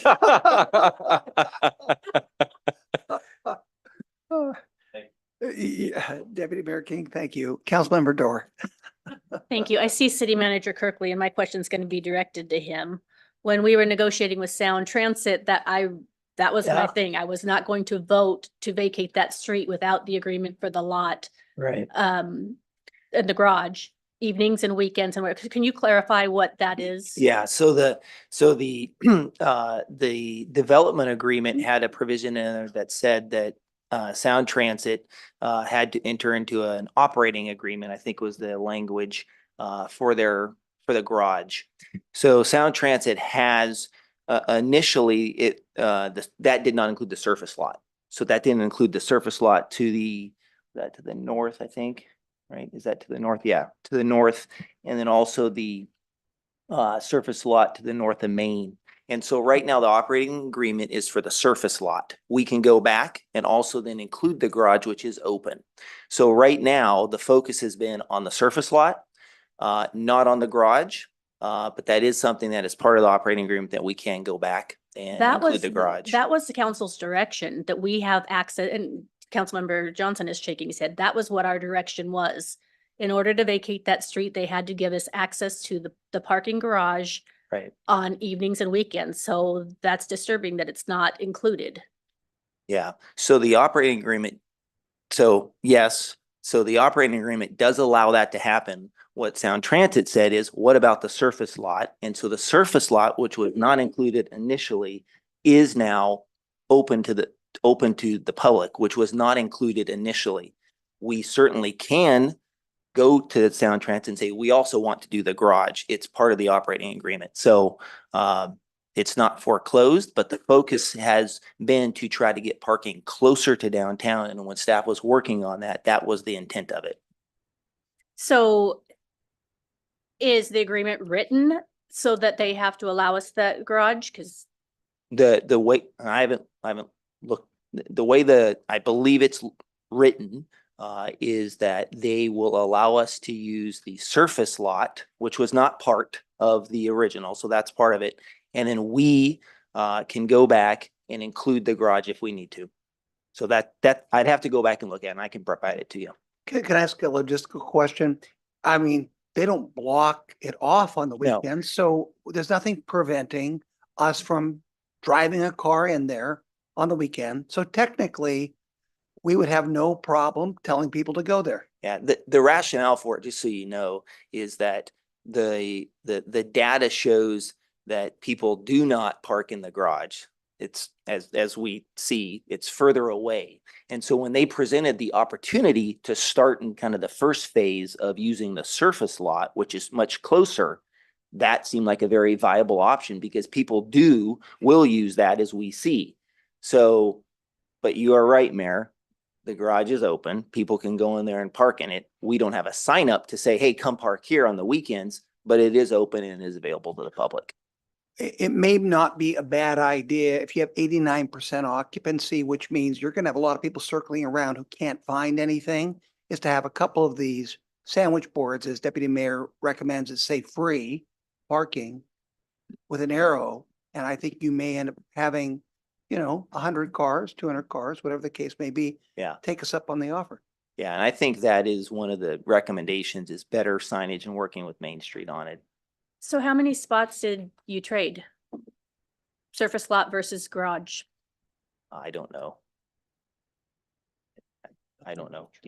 No, but when There was no trade. There was But no you- trade in the sense that we didn't say, okay, we're going to do this and we're not going to do that. They added that on. And so there isn't a trade. We still technically could go back and add the garage in. So there wasn't a trade. It was, we want to start here. If this gets full, then we would add the garage in. So it wasn't a trade, I guess. Because if I understand your question, you're saying if we use this one, then we can't use that one as a whole, right? Is that what you're saying? Well, so if staff started with the street parking lot, which was not at all council's direction.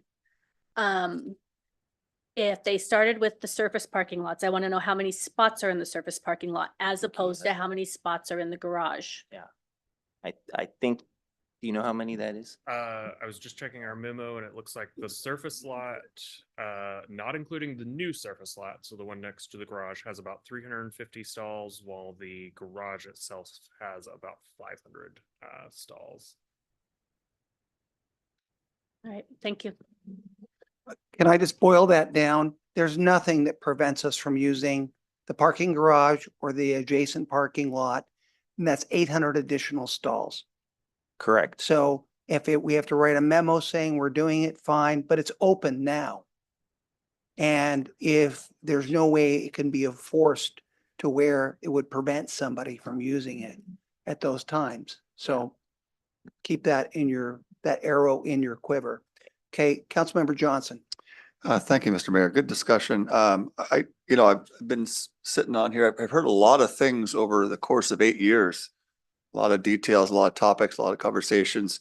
But surprisingly, I do remember what Councilmember Dorr says, that we specifically said with the garage, the contingency was, and in fact, I think Councilmember Dorr led the charge on this did. and got the support. And I remember her taking leadership on that and specifically saying that was a contingency. So it'd be good to clarify that and just to get it on there. And then I think in follow up to Mayor Castama's point, I think his point is that those metrics for those available garage spots should be included in our parking availability so that our ratio of non-parking is not looking quite so grim. That is available parking spots during certain hours and days, and we certainly should include that in the parking metrics or performa that you're working on.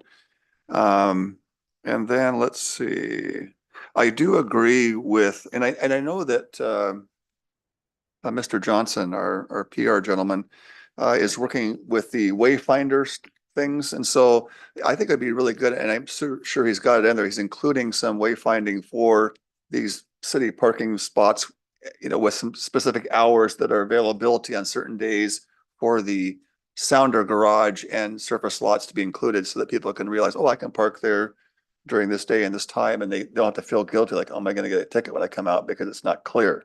So I hope that he includes that signage on there to give clear direction. And in the meantime, I do think that the Main Street could internally come up with some creative ways to direct signage. And then I'm going to go ahead and do a little bit of micro suggesting from the dais to the Main Street. I know when I used to work at the mall many years ago in retail, we want customers, to have the first rate parking. And so we as employees were told we needed to park kind of farther away. I hope that maybe the Main Street might consider, hey, if you're a vendor, you're welcome to come and drop off here, but you should really be parking over in the sounder lot to preserve lots up front for customers and visitors who might be coming. So if that's not a policy that's in place, it's pretty common to see many retail organizations encourage their employees to park a few blocks away and allow the spots that most of the employees will get there early and take up those spots where our customers will need to park farther away. So a little micro consideration for the Main Street if they haven't gotten already to consider doing. So thank you. Thank you. Councilmember Adler. Thank you, Mr. Mayor. I might reserve till the end of your presentation. Can you confirm you're not at the end of your presentation, correct? Okay, thank you. Deputy Mayor, you're going to hold two? Okay, Councilmember Whitting? I'll hold two. Okay, Councilmember Dorr. I can hold, but it's a quick question. Where is Eric? I believe at one point council had a discussion about adding parking to our app. Is that our Andy Danny, the little City of Puyallup app? You look perplexed. Do you not remember this? So you're referring to, so at one point the city did have an app for our website. Is that what you're referring to? It's on my city phone. Is it not Yeah, still there? So we do not have that app anymore. No. So Okay. we've concluded that we have sunset that app due to the fact that it was low performance and people were not using it. Okay. Yeah. All right. Well, I guess is there another option for people to find? We talked about people being able to find it somehow on their phones, parking lots. Yeah, so we have been working with Dan Vessels, our city clerk, on making the parking availability more accessible on our website. So we've been working with him on that. How about a parking app? I'm just piggybacking off her. Is there such a thing? Yeah, so we're working with our website vendor and our city clerk on making parking more accessible using our website. So folks can go on our website and be able to easily find parking. Okay. Not being a tech guru, there's a difference between an app and website though. Right. Yeah. Correct. Yeah. No, we're not currently using any apps at this point. We're just utilizing what we have, which is our website. Okay, I'm gonna throw that in the kitty too, okay? Daniel, continue. And just did some quick math while we were talking.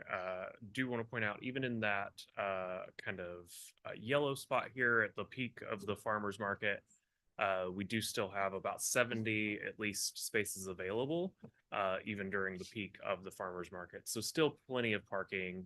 Obviously, if you want to park in the spots closest to the farmers market in the Sounder lot, those are the ones that fill up versus the ones closest to the train platform are the ones that fill up first on weekdays. But there is still a good number of parking stalls available, even at the busiest time for the farmers market within that Sounder lot.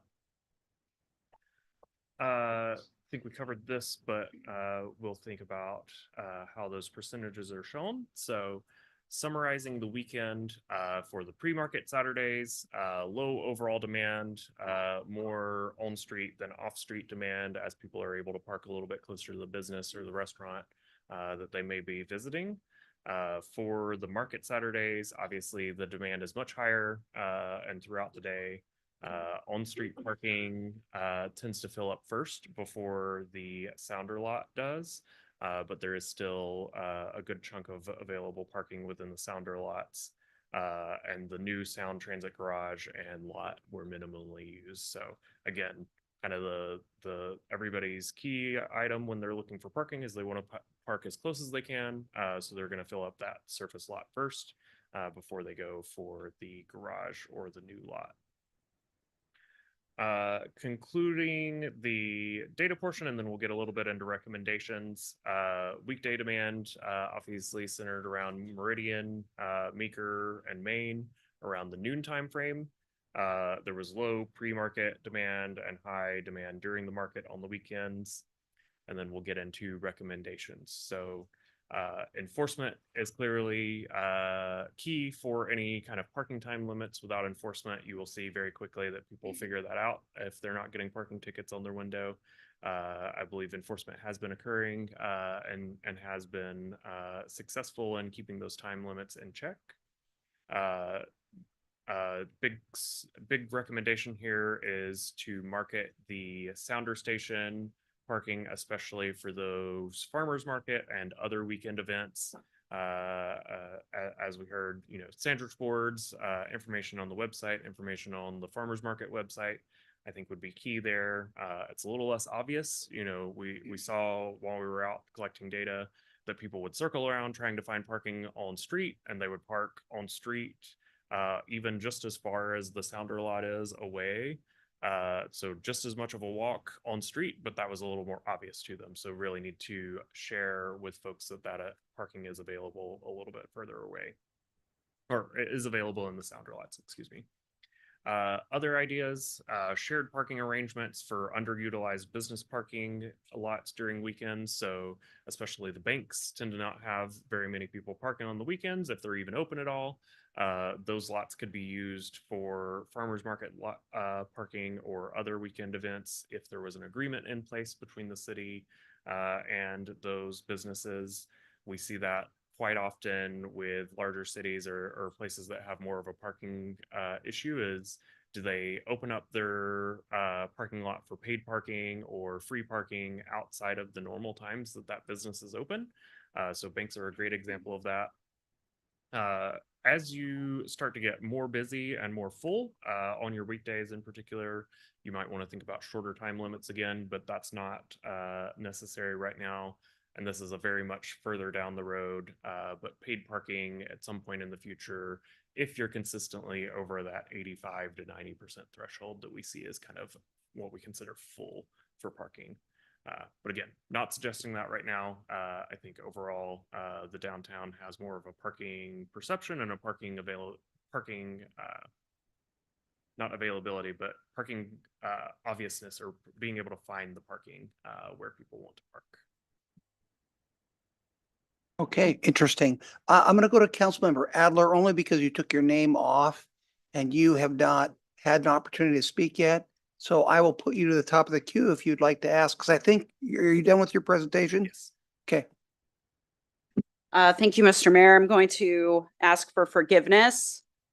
I'm very familiar with this entire area. I live very close. So I have some questions and certainly some thoughts. I just want to come out and say that I will not support transitioning into paid parking anytime soon, because I would like to see data about enforcement and understand better where we are at with the enforcement officer. So I don't know if the chief is willing to shine some light on that and what the future looks like for staffing that position full-time, or however it is currently being staffed for, if it's a full-time equivalent or not. I do believe that we need to lean into enforcement and ensure that that is consistent all the time within the requirements or the parking requirements before we even go there. Chief. Councilmember Adler, members of the council, Scott Engel, Chief of Police. So I think most of you are aware that we were without a parking enforcement person for quite some time in the passing of the former employee.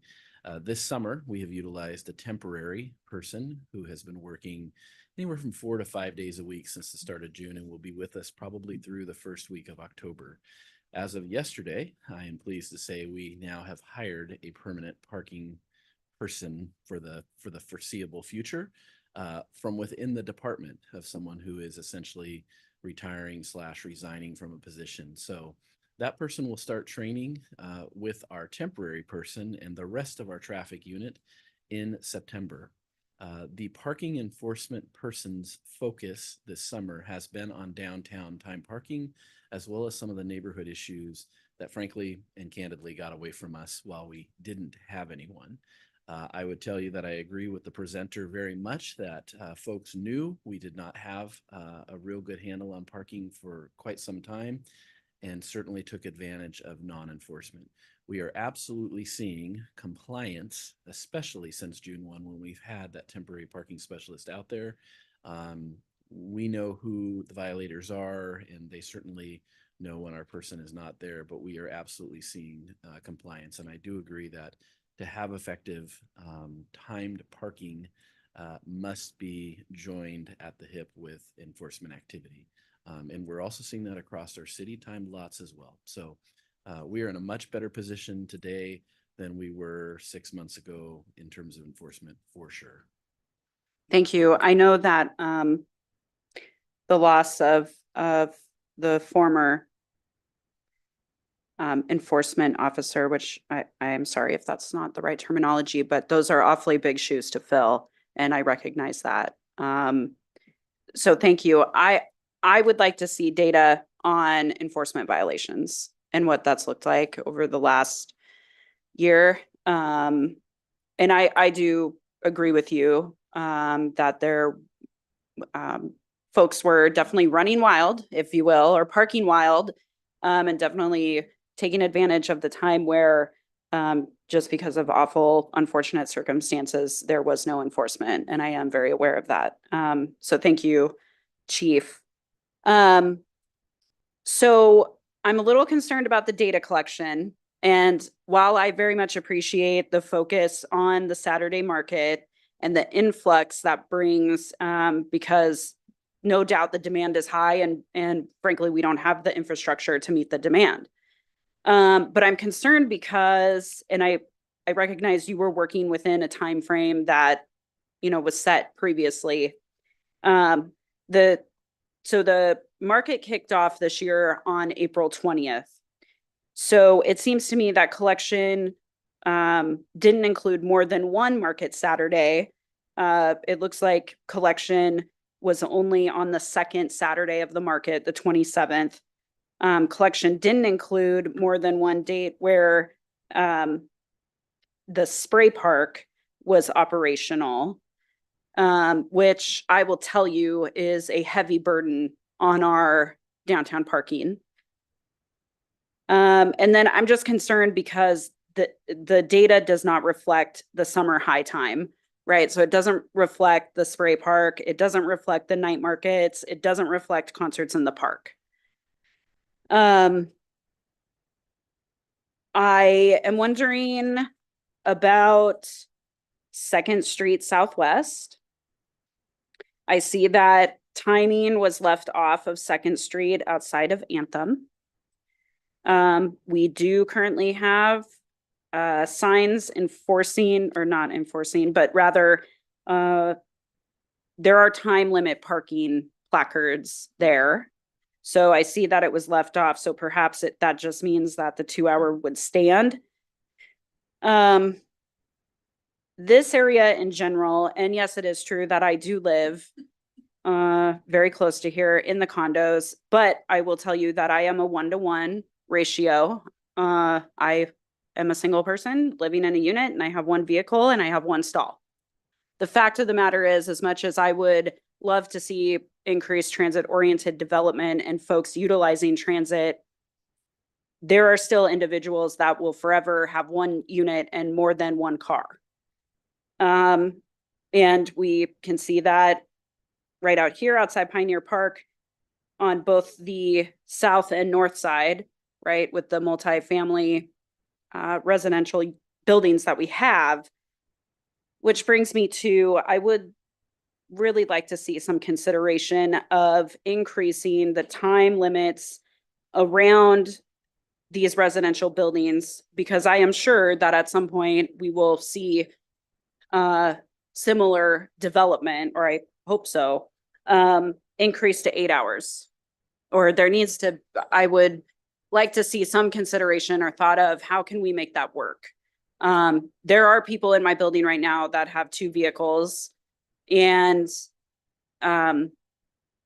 unfortunately, well, they spend a lot of time at home. So their cars often sit for a long time, or they're constantly having to go turn or move their vehicle, which I still, the time expires, you're just moving to a different spot, and that doesn't really solve the problem. But some problems just don't get solved. The second area that I would like to have perhaps some consideration going to 4 hours would be north of the tracks between Meridian and on Stewart, between Meridian and 5th Street. Those businesses inside of that, those blocks, are professional service. There is a very well-known, well-utilized professional service hair salon, or they do more than hair. And, sometimes it's hard to make 3 hours. Some personal services take a lot of time, particularly if you're someone who has a lot of hair, or sit for a long time to have your eyelashes done. And so I just think about, are the limits around some of these areas, would they meet the demand, right? Or meet what the services in that area provide? I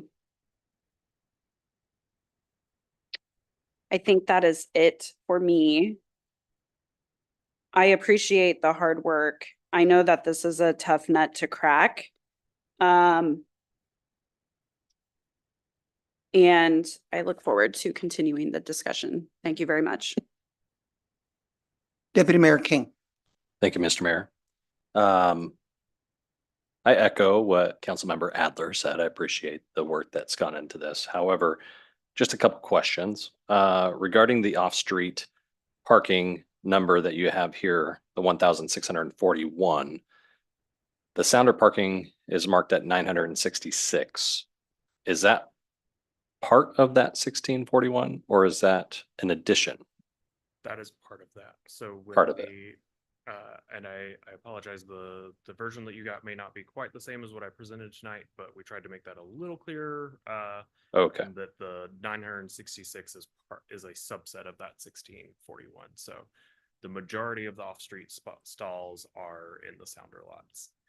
And not that it was too far off. I was just, and I don't know where Sound Transit has their number set at 1,044, but needless to say, one of the things that kind of concerns me is a couple weeks ago, Sound Transit came out and they said that they are going to look at potentially start charging for parking up north, $2 a car up until 2 o'clock throughout the day. They have that right to do so. However, my biggest thought behind this is, do we have any protections or provisions that will help us not be forced to charge our folks that are visiting our city and utilizing that lot that we have an agreement with?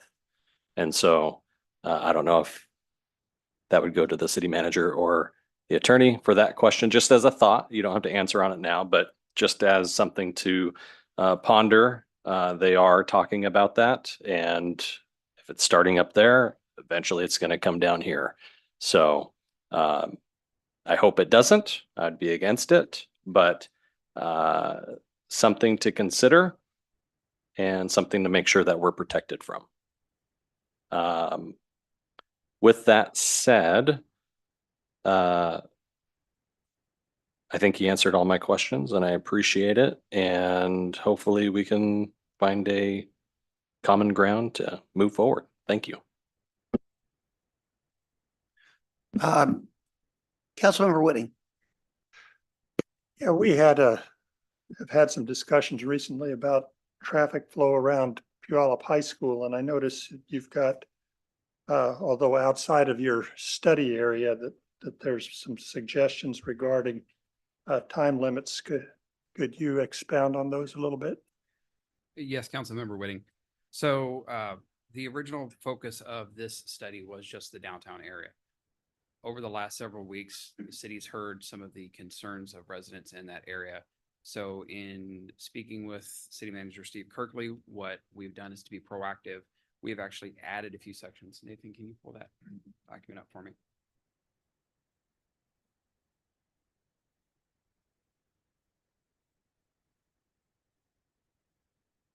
Just a moment and I'll zoom in here. So originally, if you can see the cross right in this section right here, this was originally this T. This has been a traditional 4-hour parking zone for residents in that area. What we've done to be proactive to address some of the concerns of residents in this area is we've added a proposed, pending council's feedback and approval at a future meeting. The proposal is to add 4-hour parking for residents along 2nd Avenue Northwest, both sides of the street, and then on the north end of West Main.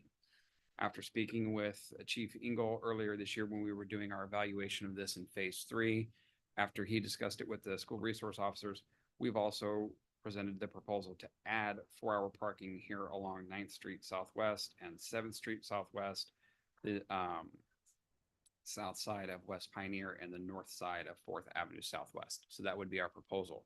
We also have an additional 4-hour residential zone just on the other side of City Hall that I can show you in a moment if you desire that.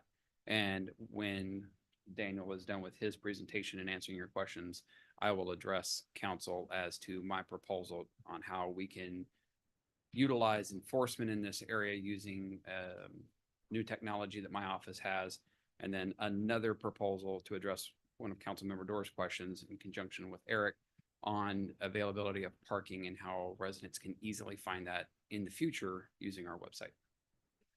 So the follow-on question is, these are high school students that are driving down to Puyallup High School, and if we put in 4-hour parking zones there, what's our expectation about what happens to those? Do we expect them to to get back on the bus, or do we expect them to park further out? What do you anticipate as the outcomes of that change? So Councilmember Whitting, if you look at your monitor here, we do have the sections outlined in green. That green section on this map, those are 8-hour zones. So that is on-street parking for students or anyone in that area that is 8-hour. The additional lot right here that I'll highlight in this dark blue, that is a student parking lot as well. While it has been quite a while, longer if you ask both of my sons, I was in high school once, and I can tell you candidly what I expect is the students will simply go farther out. Those that drive will look to find parking in the areas that they can find it, and the city will have to just proactively address that issue as we can. But these sections that we've added here are from citizen comments and feedback that we have heard over the last several weeks from residents, as well as from our police department, of these are the high areas of concern. These are areas where we need to provide residents that live there the ability to park a vehicle on the street. Yeah, so does the school district have a permit system for their school parking lots? I do believe that the Puyallup High School does have a permit system. I'm not sure if they provide stickers or placards, but I was just there last week registering my son, and I did hear several students indicate that they had to get registered for parking. I'm not aware of how many parking stalls that they may have, but they do have a system in place. Yeah. Well, it seems like they're oversubscribed on their school district lots, which then spills over into the neighborhoods, and I'm not sure that I'm not sure there is a comprehensive solution to the problem of too many high school kids with cars, but I think we want to respond to our community members, but I'm not sure we've adequately considered what needs to happen there. Thank you. And Councilmember Whitting, just to address that point, as part of this study, we did do community feedback. We did reach out to businesses in the downtown area. That has not happened in the area near the Puyallup High School. This has been something that we have added over the last couple of weeks. And if council's desire is for us to go out and engage members of that, the community in that area to have their concerns heard and bring this back to council at a future meeting, we are more than welcome to do that. Yeah, I understood that. And the, we've had some input from the community members down in that area. And if we're pushing parking out further, then we'll probably hear from some more community members. So I'm not sure we've got a good solution here, and I'm not sure there is one, but thank you for your efforts on this. And pulling this in at the last minute, we're not exactly being fair to you, but thank you. Yes, sir. Okay, Councilmember Johnson. Thank you, Mr. Mayor. Dan and Daniel, thanks for your presentation. Appreciate that. I think this study is super important for several reasons. Not only just the constituent impacts, but the businesses and customers, all those things. But I think there's one thing we need to remember why this study is important is I think it's the council's expressed interest that I've heard over the course of years to encourage high density living in the downtown core and activity, and that's going to require some parking challenges. And so to have an extensive study of parking analysis ahead of time can help diffuse perhaps fears of what perception might be versus reality. So it's really important we get the numbers right on this to diminish concerns. And so with that in mind, let me just kind of clarify the metrics of the 80% you mentioned of capacity. Did not include the 500 spots for the Sounder garage as part of the metrics. Is that correct? I believe that is correct. We essentially included that surface lot Okay. that we understand is part of the city's agreement, but did not include the Okay. suburb. So would it be safe to say that upon further study and council's, kind of expressed interest in wanting to take a look at that, if it was included, wouldn't that significantly drop that metrics to a little bit more of an amiable, like, oh my gosh, we're already at capacity, you're gonna bring in more high density living now, we're really getting capacity. So would that help show the metrics in a little bit more favorable and maybe more realistic perspective? Would that be right? Correct. I think that would add about 500 stalls at least to the market Saturdays have about 1,600 stalls almost. So it would quite significantly Right. decrease your. Well, I hope that we can add that in the metrics for the next presentation. And then the last thing I would just like to see, perhaps if there's another presentation, is some real clear boundaries of outlines. I don't care if it's in a square, rectangle, whatever shape it is, of where you actually get counted these parking spots. Because there may be some council input like, well, why don't we include this as part of the metrics? And there may not be, I don't know, but it's kind of vague knowing where you came up with that. There was like a little box, how it's boxed in, showing it can be all kinds of different right angles, but just let us know where you counted that density of parking, because there might be some insight from council members to say, hey, if you thought about including this one extra block, that would give us more metrics, numbers of real parking. It might just help with that. So thank you for that. Thank you, Mr. Mayor. Thank you. I'll just conclude with these comments. Dovetailing on what Councilmember Johnson said about the Sound Transit parking garage and the adjacent parking lot on that side. We actually have a tremendous amount of parking in Puyallup. I mean, we have got, we're very fortunate. We really are, to have our downtown area and still be able to accommodate with all the plans that we have. Really, I'm counting almost 800 additional parking places. And I think what is going on is that people in this community, even city council, myself, we're just not aware of it. And I think not only should you have a sign out there, a reader board or a sandwich board, whatever the case is, that says free public parking, 11 o'clock on, with a big arrow going into that lot, and then free public parking all day on weekends. That should be up every 365 days a year, because then people get acclimated to what is going on. For example, I live over on 8th Avenue, and if I come over to a busy event, my wife and I will often park, a few blocks away near Callis because of certainty, okay? Because we don't want to wander all around downtown trying to find a parking place. We want to get closer, but we know that if we park over near Callis, we are certain to get a parking place. It's not wasting time.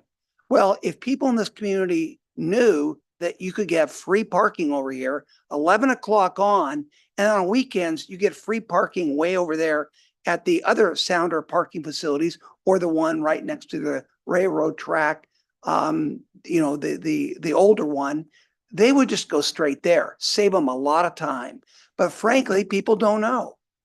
They don't know that that's available. So I think 365 days a year, we need a big sign out here that says free. And by the way, when people see the word free, it's like a magnet. Their eyes go immediately to it.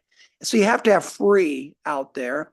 And I would agree with Councilmember Adler. It'll be a cold day and where before I think people in this town will accept paid parking downtown. We're going to have to pay for it. And, given the blessings, and thank you, Councilmember Dorr, for being such an absolute shark on that whole situation, negotiating with Sound Transit. But I remember those negotiations. You were very stalwart about, we're going to get that parking when you're not using it. And by God, that gives us a lot of capacity to where we can forestall, people having to pay for parking, et cetera. But we got to let them know. And I guess I can't emphasize that enough, is that we are blessed with tremendous amounts of parking. We just have to let people know where it's at. And I believe that a huge portion of them will gladly park over there for the certainty of knowing they're going to get a parking place, and then they'll walk to whatever event. Councilmember Johnson, you're up. Do you want to say something again? I just want to affirm, yes, Mr. Yeah, Mayor, go thank ahead, you. I just please, want to affirm and tag on what you said as an example and kind of drill a little deeper. It's true, Mr. Mayor, that once people know that there's free parking at certain times, certain days, they will automatically go there. but if they don't know, they're not gonna go there. I'll give you an example. In Seattle, I'm giving you a little tidbit of parking in Seattle. It's just pretty tough to park in downtown Seattle, right?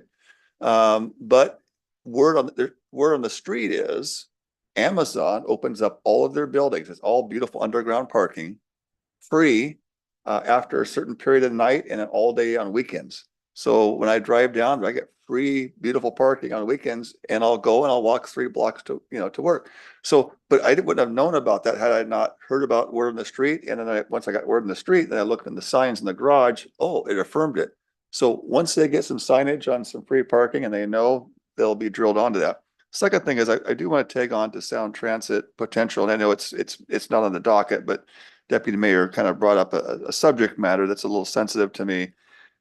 By God, if they ever tried putting parking on Sounder parking here, I would raise a ruckus. I think that probably the taxpayers of Puyallup and Puget Sound paid for those garages at pretty high levels, $2 a spot. It's not going to happen here. We'll fight it tooth and nail. And on top of that, am I mistaken? Someone can clarity. Every time I drive the Sounder, there's putting some jackhammers in Sumner. Are they building a garage in Sumner? They are. Yeah, Yes. so they're building a garage in some, there's plenty of parking here. It's one town down. So I don't know why they would ever want to charge for parking in Puyallup when they got all this multiple parking. So anyway, word to the wise, Sounder, we appreciate your mass transit. We appreciate the parking garage, but by God, if you ever try and charge parking in Puyallup, you're gonna have a hell of a fight on your hands. So. Okay, thank you. Mayor Kessman now. Yes. What I would like to do is just go back to the PDF. Nathan, if we could throw that back up. So again, this was the third phase of this project, which was the data analysis and collection. So what I've done, council, is I've given each one of you a color printout of this. It's a very large 11 by 17 document. As you see again here, this is the Puyallup High School area, and I'm just going to zoom out for those folks at home. What we are going to be proposing in the next few weeks, pending council feedback, is an ordinance that codifies all of the changes that we've done to downtown. And again, just to recap, what we've done is the yellow section that you have there on your page is 3-hour parking. So that is 3-hour parking Monday through Friday from 9 to 6. Evenings after 6 p.m. and weekends, there's no time restrictions on those.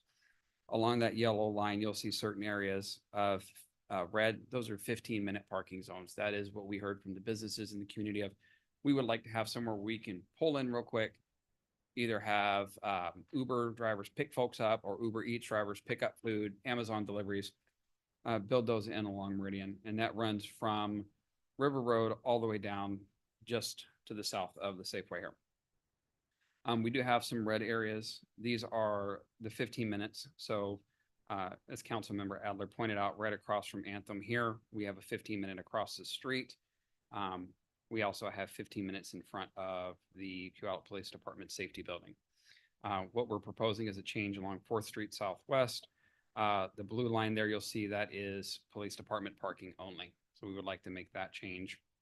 One of the largest changes that you'll see in the map is the pink highlighting, or fuchsia color, if you will. This is the 4-hour time zone parking. So currently in our code, we have 4-hour time parking throughout a majority of downtown.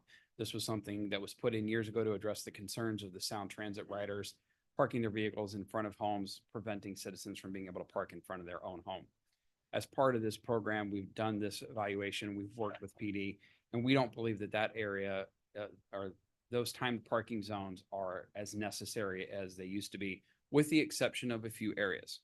So you'll see here on the right side of the screen, we have this fuchsia area, and I'll zoom in. This runs, our proposal would be 4th Avenue Southeast and 2nd Southeast all the way up to East Main. That would be an area where we would have 4-hour time parking zones, and that would be in place again Monday through Friday from 9 to 6. And then again, looking over here at the high school area, we have those fuchsia zones. To address the concerns of residents in those areas, we would go back to a residential parking system. So traditionally, the city gave out little decals that you would put on a car for a residential parking sticker. What I'm proposing is that we use the new technology that we got for the downtown parking placards, and we set up systems where residents would be able to apply, get 2 parking placards or stickers, whichever we look at and decide would be the easiest for the citizens, just like they did before. They would register, give us proof of their address. we would provide them 2 of these placards at no charge. That would allow them to park on the street Monday through Friday from 9 to 6 without having to get a violation from our parking enforcement officer. The big difference is these would have a barcode on them. So we would be able to ensure that the residents that actually live in those areas are parking in those areas. So it would be a brand new sticker or placard, and this would be something that would be expiring every 3 to 4 years. So as residents get a new vehicle, they would just request a new placard. We would update that in our software technology. They would put it right in their vehicle. So our parking enforcement officer would go by, they would scan the barcode just like they do with the parking placards. And if the vehicle is supposed to be there, no problem. We would have no concerns of residents who don't live in those areas, or in this system here of the high school students who are maybe driving a parent's car, parking in a 4-hour zone all day because they have that residential sticker. It's a way for us to ensure that enforcement component, the parking zone is for the people that live in this area. To address council members Doris' question about how can we easily find parking? So this is a little bit of a tease of a project that I'm working on in conjunction with IT and Eric. I'm looking at getting an AI chatbot set up on our website. So unlike our current website where you would type in the search feature and type city parking and it brings up just a list of different documents, what this chatbot would do is you would just go on and simply type in parking. Within a few seconds, it would bring up a list of the available parking lots in downtown. And on top of that, it would actually provide a link directly to a Google map location where if you had your phone, you could type in parking. It would give you, for example, the Cornforth Campbell lot. You would click on that. It could take you directly to Google Map or an Apple Map, depending on what your software is. And then you could get navigation GPS directly to that parking lot. So that's something that we're working on right now. We're still in the very, very early stages of finding a software provider and getting that set up. Councilmember Johnson. Thank you, Mr. Mayor. I just want to just key up on that. It's a great idea. I love the AI. Is there any technology that might be along that line that would allow in our, let's just say in our what do you call it, the signs there, the wayfinder signs that we're looking at putting on there? Is it possible to have a technology of a QR code that if they just hold up their phone to that parking sign, it would automatically direct you to parking nearby with navigation in addition to the AI deal? I'm sure that that's something that we could investigate. Yes, sir. Yeah, because they may not know to look to the city website, but if they see a parking sign, free public parking with a QR code, they hit that baby and all of a sudden now it gives them navigation to the nearest one, even closest to them. Be super cool. And that would be great kind of technology and current. So that would be great if you could investigate that. That might be some kind of cutting edge that maybe our city might have that others haven't figured out yet. Yes, sir. Councilmember Dorr. Thank you. Thanks, Dan. I appreciate the chatbot. That's interesting. And I appreciate both of you in the presentation. So with this residential parking permit, my questions go to guest parking, college students come home. How do you propose we're going to be able to address that? So that is an interesting challenge that I've thought of. And with the current business parking placard system, individuals that have purchased that placard can email me, and I've got one business that's done it probably half a dozen times this year. They say, hey, I have an employee that's going on vacation. Can you change this placard from this information to this information? Sure. I go into the system, I update it. It's a real-time update. Then when that employee comes back from vacation, we can easily swap that back. So if we had a resident who had a child coming home for, say, the summer break from college, and they had a parking placard that was for one vehicle and it was a blue Chevy, and they wanted to switch that to their college students' red Toyota, they could email my office. I verify the email address that it's come from is the one on the application. I can go online instantly, change the data that's on that sticker or the placard. They can provide it to that vehicle. The vehicle can park on the street for no issues for the entire summer. When that student goes back to college, they can provide that back to the parent. Again, we flip that information in our system. Okay, so what about guests? I mean, if we're having a birthday party, I'm making up something, you have guests come over or whatever, how do you deal with that? So that's the challenge that we had in the old residential program. And honestly, I don't have a valid answer for that. It's a concern. If you had a large party gathering at your home Monday through Friday from 9 to 6 and the participants were there for more than 4 hours, short of providing residential stickers to everyone in advance or temporary stickers that are only good for a certain time period, I don't have a viable way for our law enforcement officers and our parking enforcement officers to know this is someone that's just here for 5 hours today instead of 6 hours or 3 hours. It's a challenge that I think that is one that we can take a look at digging into to see if we can find a solution for it. But right now with our technology, I don't know that we have that capability. Okay, so I said birthday party, but I'm just thinking if grandma comes to town and she wants this visit, she's not gonna come for, so the birthday party was a bad example. I apologize for that. And when this comes back to us, it would be helpful, at least to me, these are the proposed parking times, but I'd like to see what we had. So we can see what has been eliminated, what has been changed. So that would be a helpful document. Thank you. Councilmember Adler. Thank you. Forgot what I was doing there. Appreciate the time again and your hard work. I like what I hear about the barcode and scanning, particularly for residential folks. I hope to see it broaden and get closer to the multifamily housing that we have downtown, because it is a thing. It is serious. And it also is somewhat related to what Councilmember Dorr was just talking about. If this is a long answer to a short question, we don't need to go down the answer. And it's probably just because I have only joined council this year, but in determining the time zones or the time of the parking in these zones, how was that determined? And only if it's a short answer. Shortest answer possible. It was done following feedback from residents in the downtown area as well as businesses, what their concerns were in the past. I met with our economic development manager as well as our police department, came up with a proposed idea of what we thought would work, and we put that into play. Thank you. Okay, with that, Dan, I want to thank you for your presentation. Daniel, I appreciate you being here. And let me ask you, Dan, will there be continual work by Daniel? Or, I mean, will we have a final report from him, or his work as a consultant, is it complete? So what we'll be doing following this meeting, Mayor Cassim, is I'll be working with Daniel to review the recommendations and the feedback from council. And then my plan is to present council with a proposal at a future meeting that answers Councilmember Dorr's question of where were we? Where are we at now? What are the proposed changes going forward, and an ordinance that would put these into play? Okay, thank you. With that, let's go ahead and move on to the city manager's report. Yes, good evening again, Mayor. Thank you.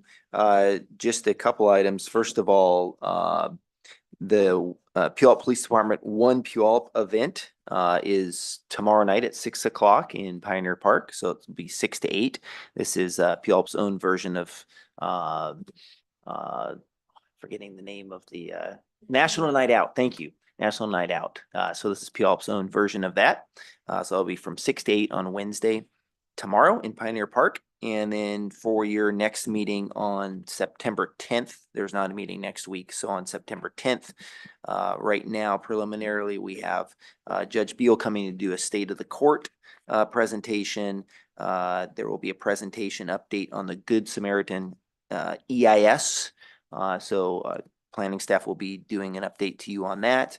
There will be a presentation on a transportation improvement board concept in looking forward to the budget, just kind of outlining what a transportation improvement board or district would be. And also as part of that presentation, Ken Davies, our Public Works Director, and Scott Hill and Hans Hunger will be doing kind of a state of the streets, so to speak, just to give you an idea of our funding for our streets and the current condition of the streets.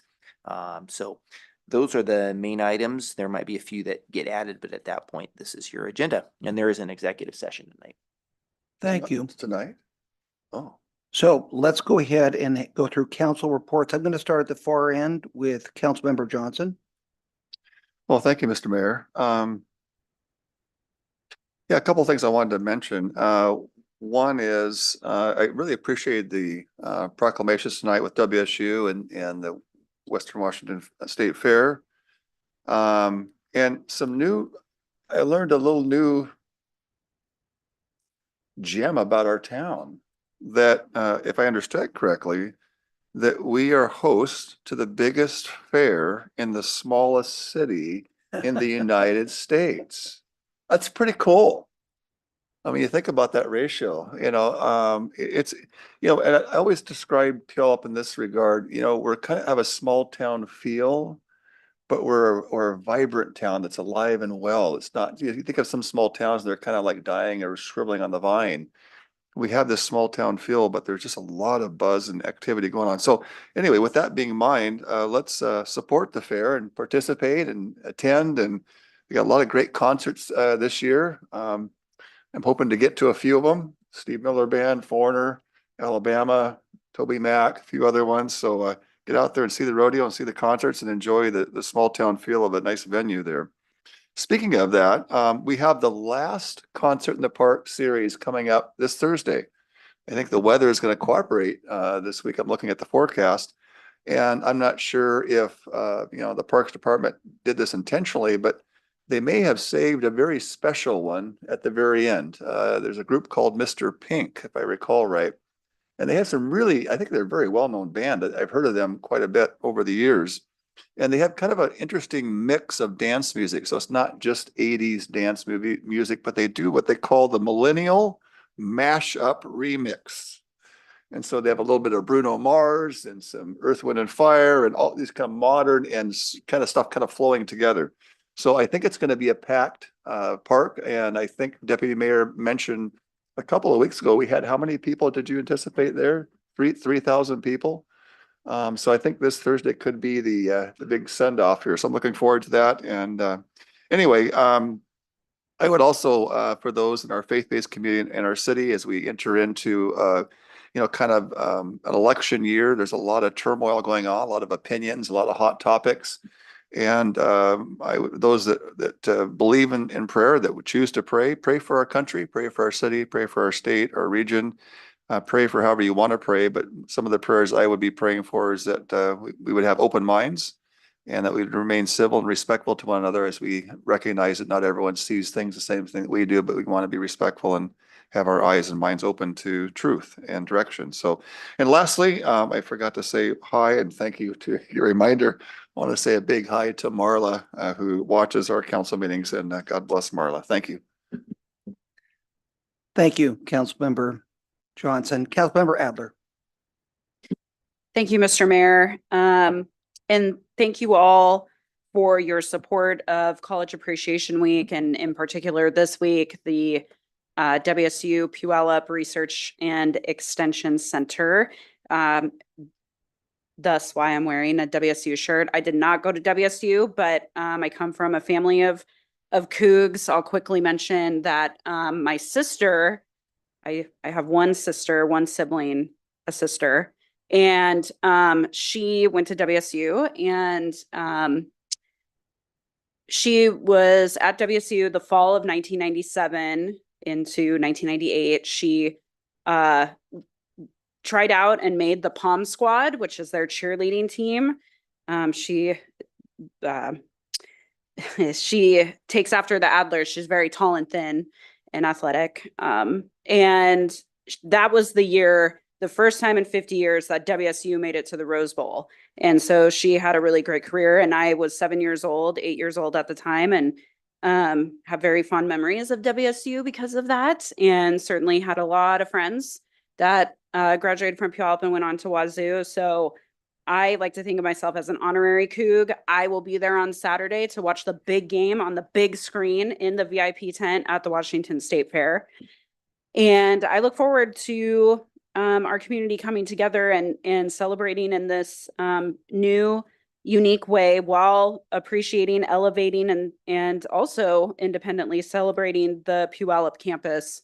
We are very, very, very fortunate to have that campus here And I invite folks to inquire about visiting the campus and learning more about the programs that they offer. I will admit that it was only a month ago, despite growing up across the street from the campus, that I went to the Master Gardener's garden, and I was blown away. And I encourage folks to learn more about the Master Gardeners program, and go visit, because it is beautiful.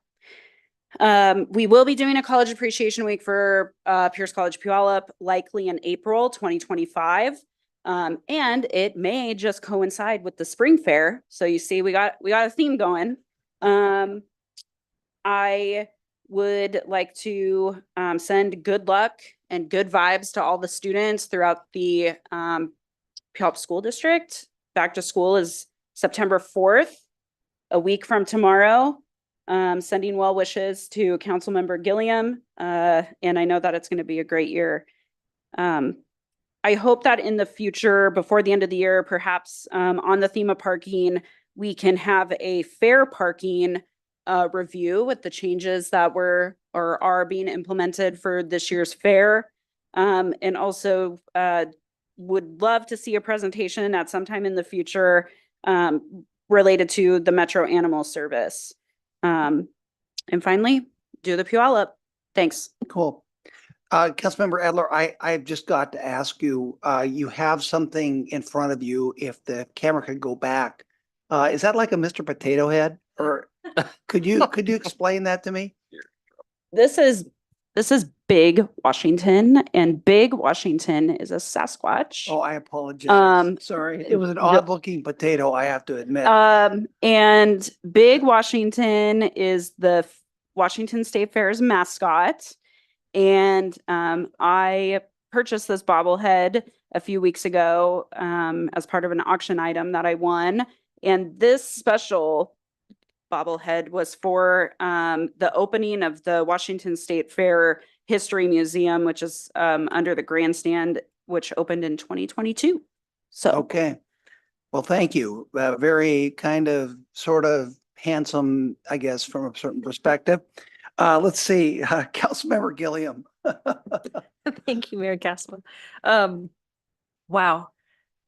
So a couple of personal remarks tonight. I just wanted again to reiterate how special it is to have a piece of art to represent Rosemary Eckerson across from City Hall, being a former city council member, but an advocate for art downtown and bringing community together. But also her heart to serve and love people so well. My own personal encounter with her was when she would bring her grandson to the Youth Investment Center and bring a meal to the kids once a month. Yes, the meal was beautiful and wonderful for the kids, but what I loved the most about it was that she was bringing her grandson with her to pass on that legacy of what it means to be considerate and loving towards others. So she lived it out and was an example and left an amazing legacy. And that was just the youth center. But if you ever have an opportunity to meet her family or to see her impact in the community, it is a well-deserved piece of art called Eternal Heart. So I just encourage the community to come by and see it. And we were very, very blessed to have her. In regards to the Washington State Fair, I believe this year they're opening up a remembrance museum regarding World War II with the Japanese internment camp that the fairgrounds was shut down for in order to turn it into an internment camp. And growing up as a little girl, there was a season of a couple of years where my brother and I lived with my grandparents down the street from the fair on 9th Avenue. And my grandmother would tell me stories about when she was a little girl during World War, teenage young adult during World War II, when her friends were interned there, and she would go and visit and bring them gifts. And when I was the museum field trip teacher for the Carson Museum, and I was talking with some of the Puyallup historians, there was a story of somebody who would go and visit and just love on the people there. And then the connection was made that was my grandma. So it would be, I don't know if that would be in the museum or not, but that would be pretty incredible because obviously Puyallup being known for people here being generous and kind. That'd be a cool piece of history to add there. And then I gotta do, this is my last thing and I will pass the mic on, but I'm just really proud of the Puyallup Main Street Association and our Parks and Recs department for hosting events in our community that draw people here to where we have these parking issues. And I'm just so proud of us. I'm so proud of you. I'm so proud of you. So I am excited for the last concert in the park. Bring on the 3,000 plus. And Councilmember Johnson's dance moves. And you know, when after my knee heals, maybe next year I'll could do a little jig with you, but I can't guarantee it's going to be the whole time. But I'm really proud of Puyallup. I'm really proud of our citizens. And I'm just, thank you guys. And I'm done. Thanks. Thank you. Councilmember Whitting. I don't have much to add tonight. After the last week we've had, we're rapidly approaching the end of summer and we have some big activities. The last farmers market, the last concert in the park, the fair coming up. I think we've got a nice weather forecast coming up. Let's do the Puyallup. Let's do all of Puyallup. Thank you. Thank you. Councilmember Dorr. Thank you. We've heard Bruno Mars. We've heard dancing a jig, and you'll notice that I'm looking over to my left, your right. And as our chief is turning red, tomorrow at 1 Puyallup, the Battle of the Badges this year was a school supply drive. And we will have a special, what do we want to call that? Performance. Maybe not 3,000 people, but it should be. It will probably go viral from our police and fire department tomorrow. So I hope that you will join us. Thank you to the chief, both Chief Morrow and Chief Engel, who is always up for, he loves it when I call and say, hey, I got an idea. I'm surprised that I'm not blocked, but I appreciate both the police department and the fire department. They are members of our community. They live here. They're invested here. They're not, I just can't stress how much I appreciate the fact that they're always willing to do something for a good cause. This year it was switched up. It's been a blood drive in the past. So come out, it'll be fun. And if you don't, you could always Google the Chiefs dance moves if you're looking for a preview. Thank you. Thank you.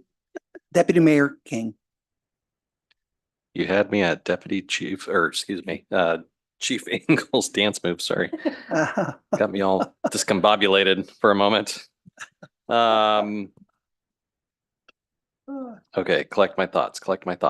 Join us this Friday, September 6th, for a morning full of excitement and community spirit at the Puyallup Rodeo Wrangler Breakfast at Pioneer Park Pavilion. You can enjoy a delicious meal while mingling with friends and neighbors. And then at 10 a.m., you don't want to miss the Western Rodeo Parade and Cattle Drive. Next Friday, that's what I meant. So just make sure it's on your calendar on September 6th. That's what I meant. Still thinking about the Chiefs dance moves. It's messing me up. But I said the right date, just not this Friday, next Friday. So make sure you join us for this amazing rodeo next Friday on September 6th. Okay, get that out of my head. We need to get those wayside horns, by the way, because when Councilmember Gilliam was talking, I was very distracted of those horns going by with the train situation. So let's get on that. So that way we can quiet down the trains a little bit. Side note, sorry, I'm still thinking about the chief dancing. Really messing me up tonight. But I also wanted to say just a little teaser for those of you that don't know, the Puyallup South Hill Little League that was in the Little League World Series back east, they will be in the rodeo parade. So you do not want to miss that. And just as a little side note as well, do you guys know when the scones were introduced at the state fair. Wrong. Wrong. 1915. So just a little history on scones, and looking forward to opening day on August 30th with Foreigner playing, and I'll jump on the bandwagon. Hi, Marla. I don't know you, but hi. Well, hello. That's all. Thank you for that. Marla actually comes up to me in the grocery store and she comments on Councilmember Johnson's efforts to say hello to her. So, and by the way, on the Wayside Horns, Deputy Mayor King, we actually went out for a more comprehensive study that will itemize the actual costs of us doing that. And that RFP was recently put out for that. So my hope is that we do satisfy that. I just want to say, I want to thank you. I really enjoy this part of our meeting where I get to hear from each one of you, and the community does too. And what you said this evening, touching from Rosemary Eckerson to, Councilmember Johnson's just ability to get people to dance at those concerts on Thursday night. It's actually kind of mesmerizing. And I hear comments. I have a sister who lives in Auburn who comes all the way from Auburn to those concerts in the park. And she comments on Councilmember Johnson's ability to get the crowds just very enthused and excited. And that's all I can say, Dean, you're doing a great job. With that, I really believe that you touched on all kinds of bases this evening with your comments. And we're now going to go into an executive session. And an executive session, for those people listening in the public, is where the council goes. And in this case, we're going to hear about a real estate transaction. And a lot of it is confidential information, that's legal information. No decisions are made. It's more of an informative process. But we will go into an executive session now, specifically to be dealing with the minimum price at which real estate will be offered for sale or lease, and will to engage in that process of planning. And it will take 30 minutes. No further action will be taken. So you may not want to hang out because it'll be kind of a blank screen. And those people in the audience, there will be no further action this evening. So with that, we're going to go into executive session. Thank you very much. It's been a very productive meeting.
The Puyallup City Clerk notes the time is 9:34 and announces that Mayor Castema has extended the executive session an additional 30 minutes.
The city clerk notes the time is 9:42 on Tuesday, August 27th,